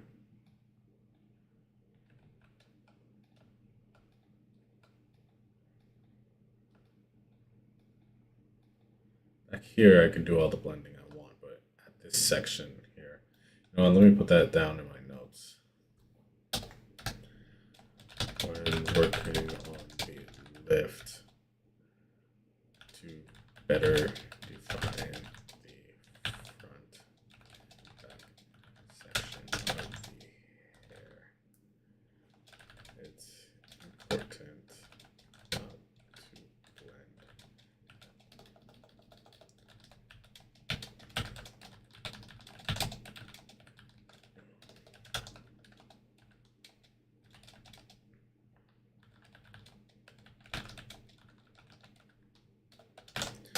Better define separation.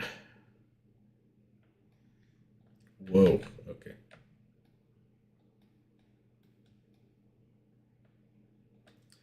If I just, well,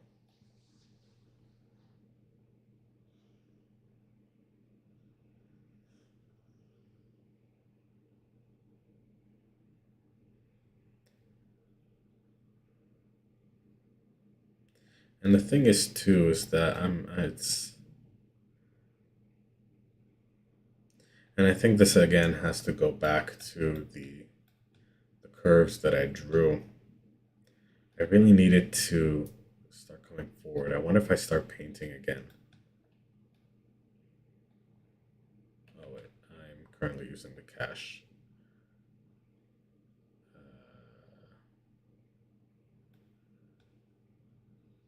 Let me do the live. Okay, and now if I come back to this, yeah, I can better define the flow of hair. So I mean, if I start drawing curves,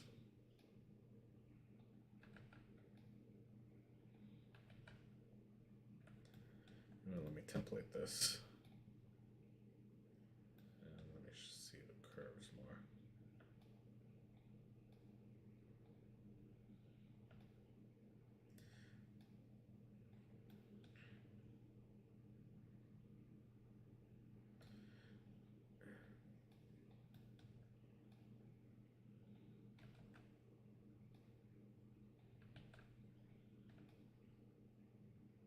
Yeah, you see what I mean? It starts way in the front here. I need to be okay. You know what? Let's try.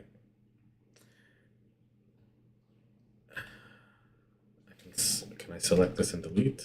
Yes, I can. Okay, awesome. So I'm going to delete some of these curves. How do I stay on this? Can I just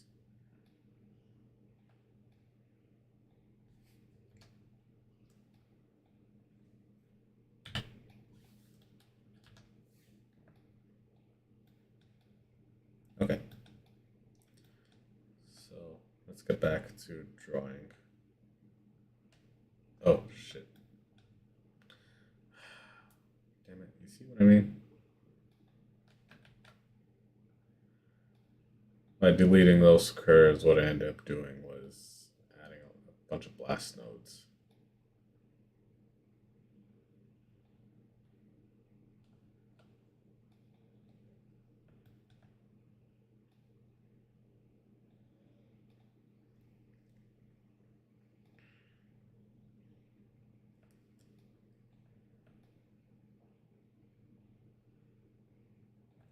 Yeah, I don't want to work like that.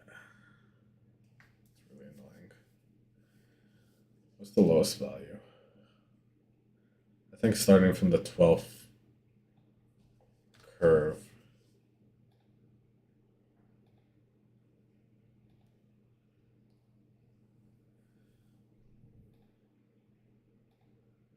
Yeah, I just have to kind of work backwards.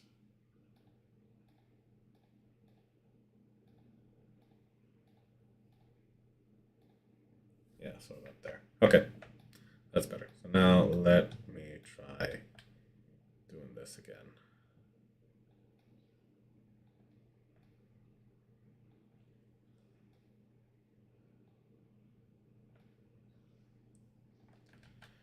Okay, so you know what? Let me start at the top. Well, it's good actually that I have this orthographic view now. So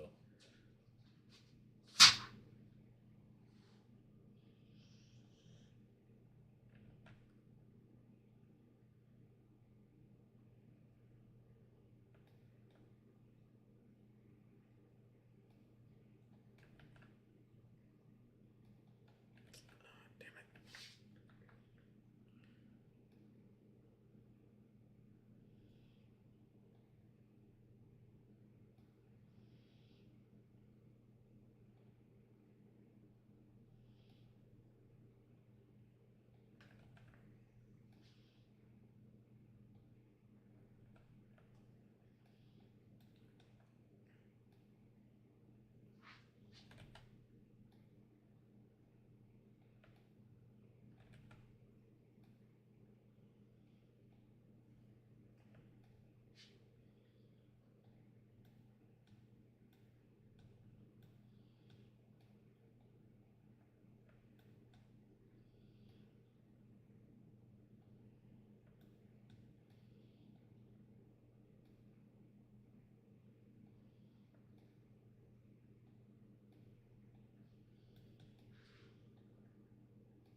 I wonder how that affects it. I'll come back and cache that later. Just down here.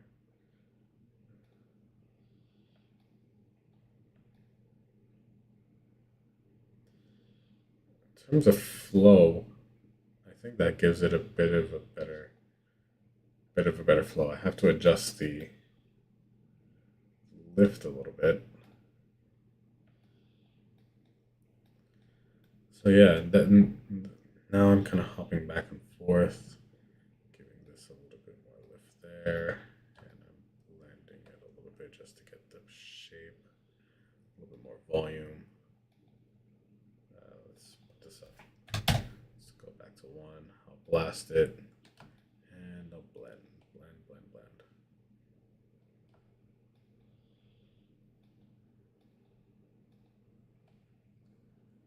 In the front of his hair, I will do also.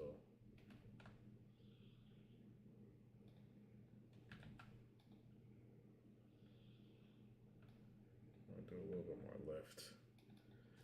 I think this one I have to do like a 0.5 or something. And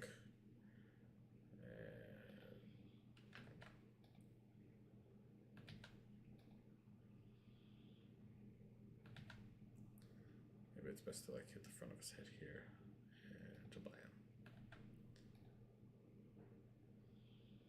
And just blend a little bit there. Blend, yeah. Yes, I think I'm starting to get what I want. Yeah, this is looking a lot better.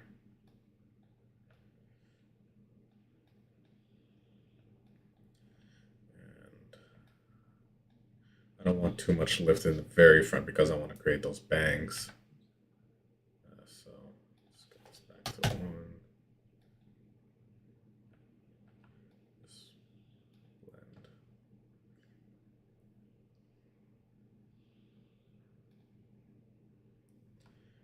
And yeah, just blend.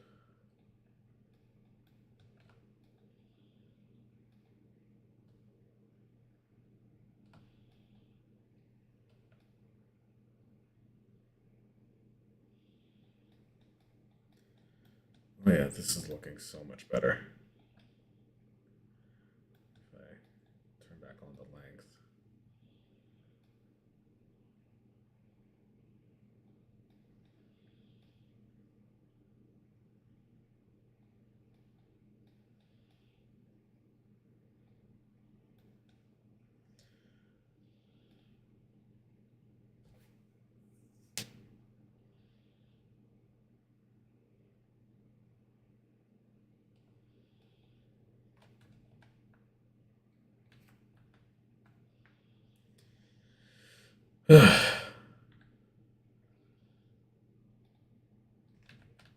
Too much.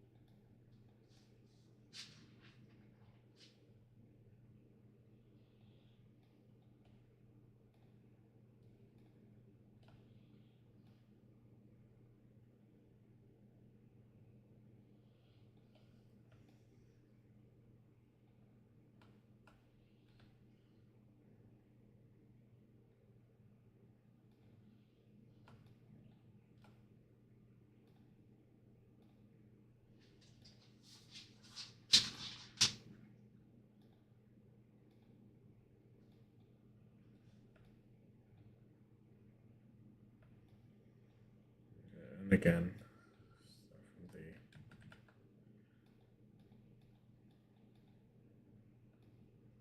it's all about everything from the ears.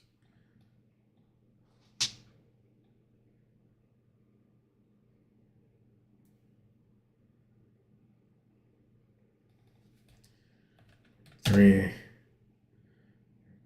make the front a little bit longer.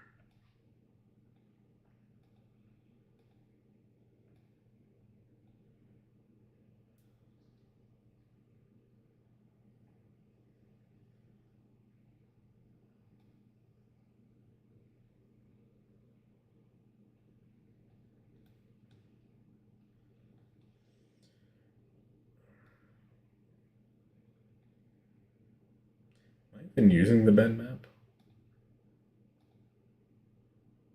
Oh, yeah, jeez. Crazy.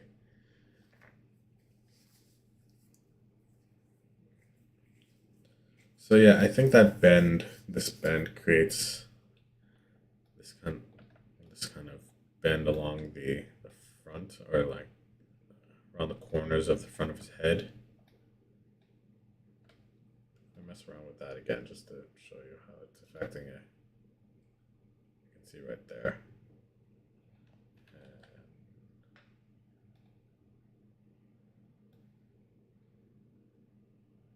you can see how that kind of works. I think a value of 3 was fine there. And that's only for here. So, but what I kind of want to also do, I think, well, I guess the top of his head and the back should have a little bit more bend to it also. Just slightly, just because it has to get around like the back of his head. So you know what? Maybe I'll create another bend map.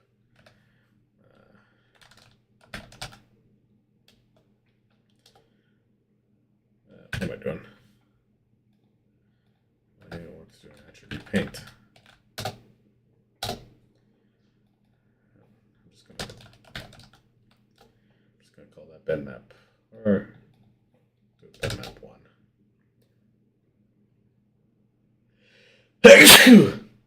uh, call bend map 1. Put a symmetry on it. Template that. I'll do this, and I just want to create the map around here. Oh wait.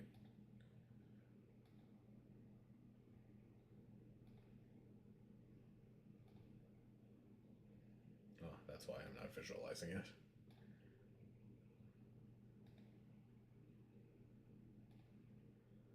Map 1. There we go. Let me just reset that.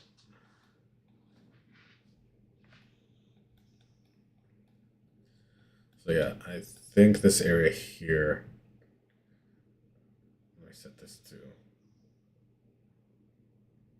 Yeah, let's keep it at volume. I just have to be a little bit careful with it.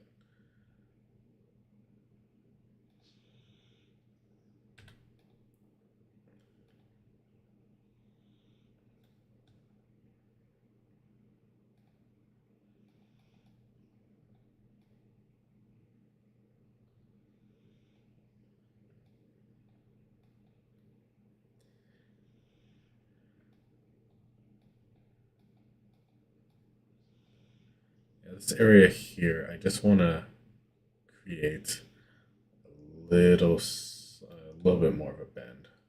So I'm gonna come here. Now I'm gonna do another bend guide process. And here I'm going to specify a skin attribute for bend 1. Let me just rename this bend. I should probably be a little bit more descriptive with this, but it is what it is. I'm recording this anyways. So let's see. So now that I have that, let me add the curve mask again. And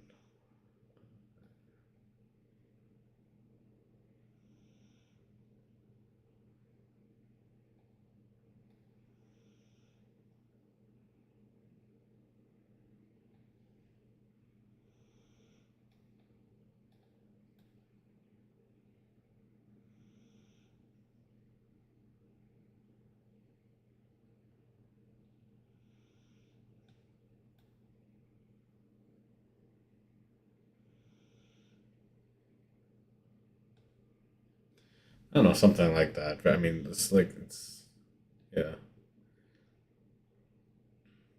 Maybe it's too dramatic. Maybe just like a 0.2 or something like that. Let me just adjust this so it's a little bit further up.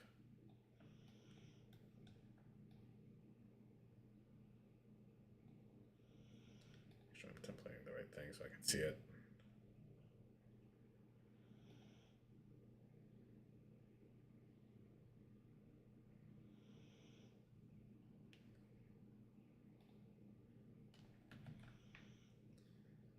Yeah, I guess that's all I want to do. Everything else is like,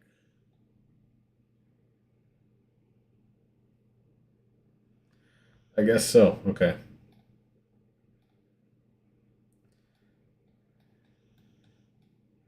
Yeah, so again, dealing with the bend and everything is can be a bit tricky. And I think getting the flow is extremely important. You know what? Let me just cash that out right now.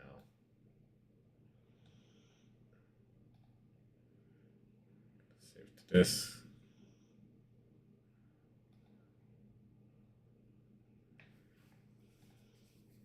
Which like that. And I should be. I think that should be fine. So if I switch back, should still be good. Okay.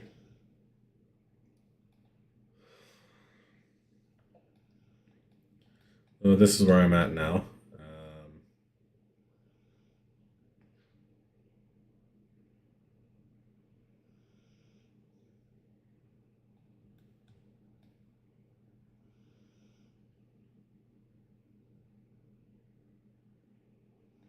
I don't know. I maybe it's the lift up here that's bothering me so much.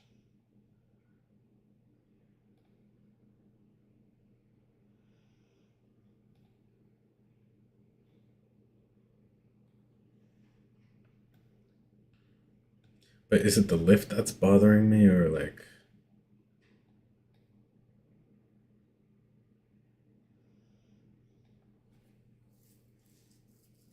no, you know what? I'm gonna keep it as it is. I think there's still more in the process that I need to be aware of that'll come later.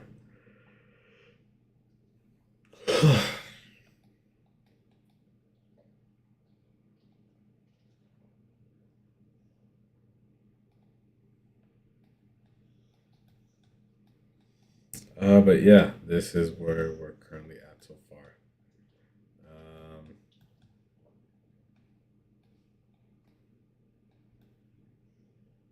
like crazy, why is this uneven like this? I wonder if that has to do with the flow or something like that. I don't know. At the very least, I think I got a better flow direction in terms of the front of his head. So yeah, again, it's important to get that kind of correct and know where like you're starting from in terms of the curves and like the directions, you know. So yeah, I'm going to save this out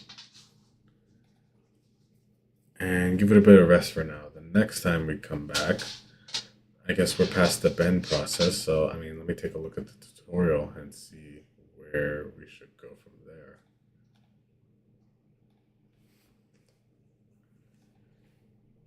In order to see better, She starts going in with the bend. see the sample without any. Here, she sets up a resample of the for the guides in terms of their segments, and she adds a color node. And I've already done this because I've kind of gone through the process a little bit before. This basically just kind of gives us a little bit more of an indication as what happened.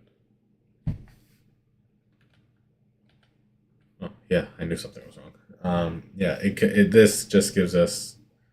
Oh, I see. That's why it's because I'm highlighting it. Yeah, it gives us a bit of a more indication about like what the hair is actually doing. You'll see like as we get closer to the roots, it starts getting dark. Then the outer side is yeah.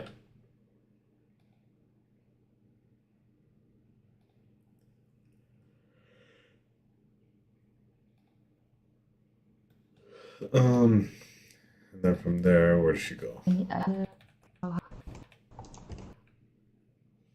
And what I'm seeing too is that some hairs are red in here. Now I have a label for this because we don't want all these. Oh, what she's doing here is she's adding resample node because there are some areas where, like, if you see before, you're getting like really jagged results from the curves. I'm not sure if I have that set up in mine, if I've already done that. I guess I haven't, so maybe, just to be safe, let me add a resample. And there. I mean, how do you call it? Is it a resample? Yeah, it's a resample. Just gonna- Both of that.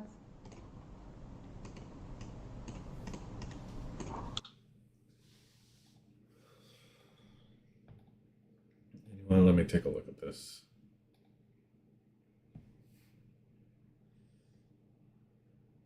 What was the parameter she was messing with? Level of detail, I think. Not length.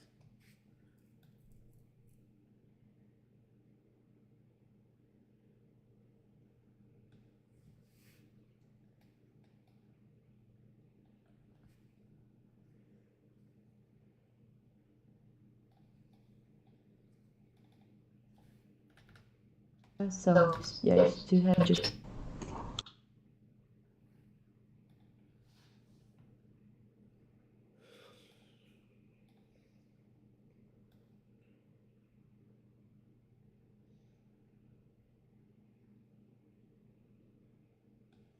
If I view the points, I can see how it's actually resampling it. So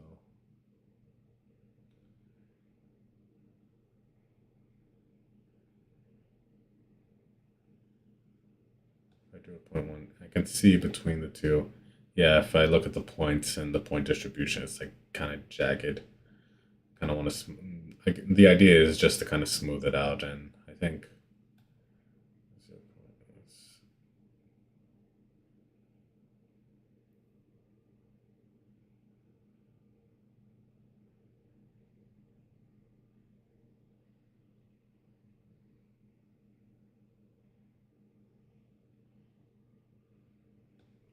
Yeah, let's just keep it at 0.1. I think that's fine.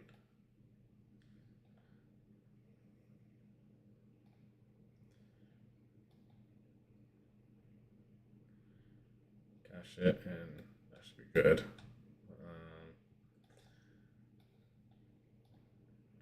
Where else is she going? now I'll just go back and change some, or not change, but basically add more of them, because as I can see here, it's because I need to have more guides here to make it fixed. Yeah, so what she's doing is adding more guides because she noticed some of the guide hairs are like. If I just pause at the right moment, you'll see some of them are like spiked up for some reason. So that's what she's attempting to fix there by adding more guides. If I see that, for example, these one are really broken,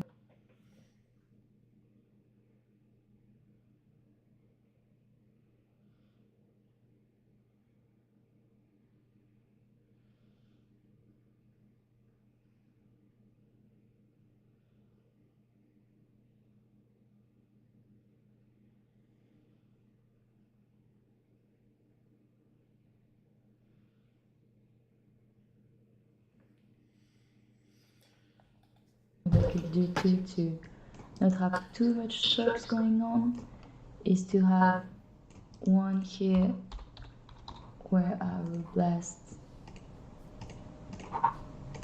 the ones that I don't want anymore, so they're causing issues. Yeah, so right now she's just getting rid of curves that are giving her some issues.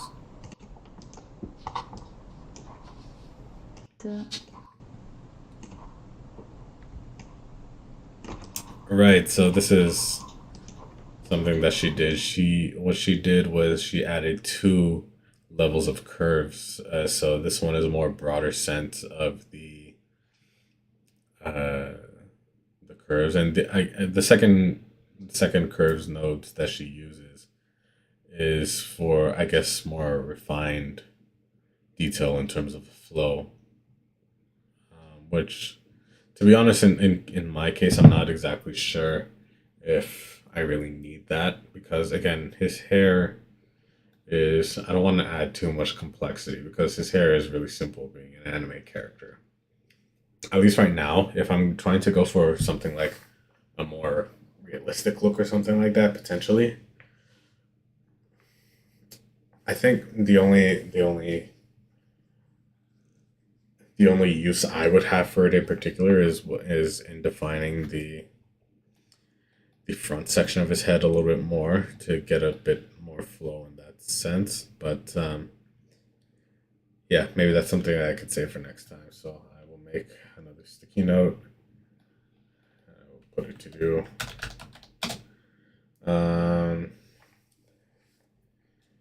Create second layer of refine curves. Alright, and for now, I will leave it off there and I will save. I'll do what we always should do. Let me just get rid of the points here. And save the construction. So, file, save. Construction 9. All right, awesome. I'm getting a little bit tired. I've been streaming for more than 2 hours, so I will finish it off here. So, cool. I will see you guys next time.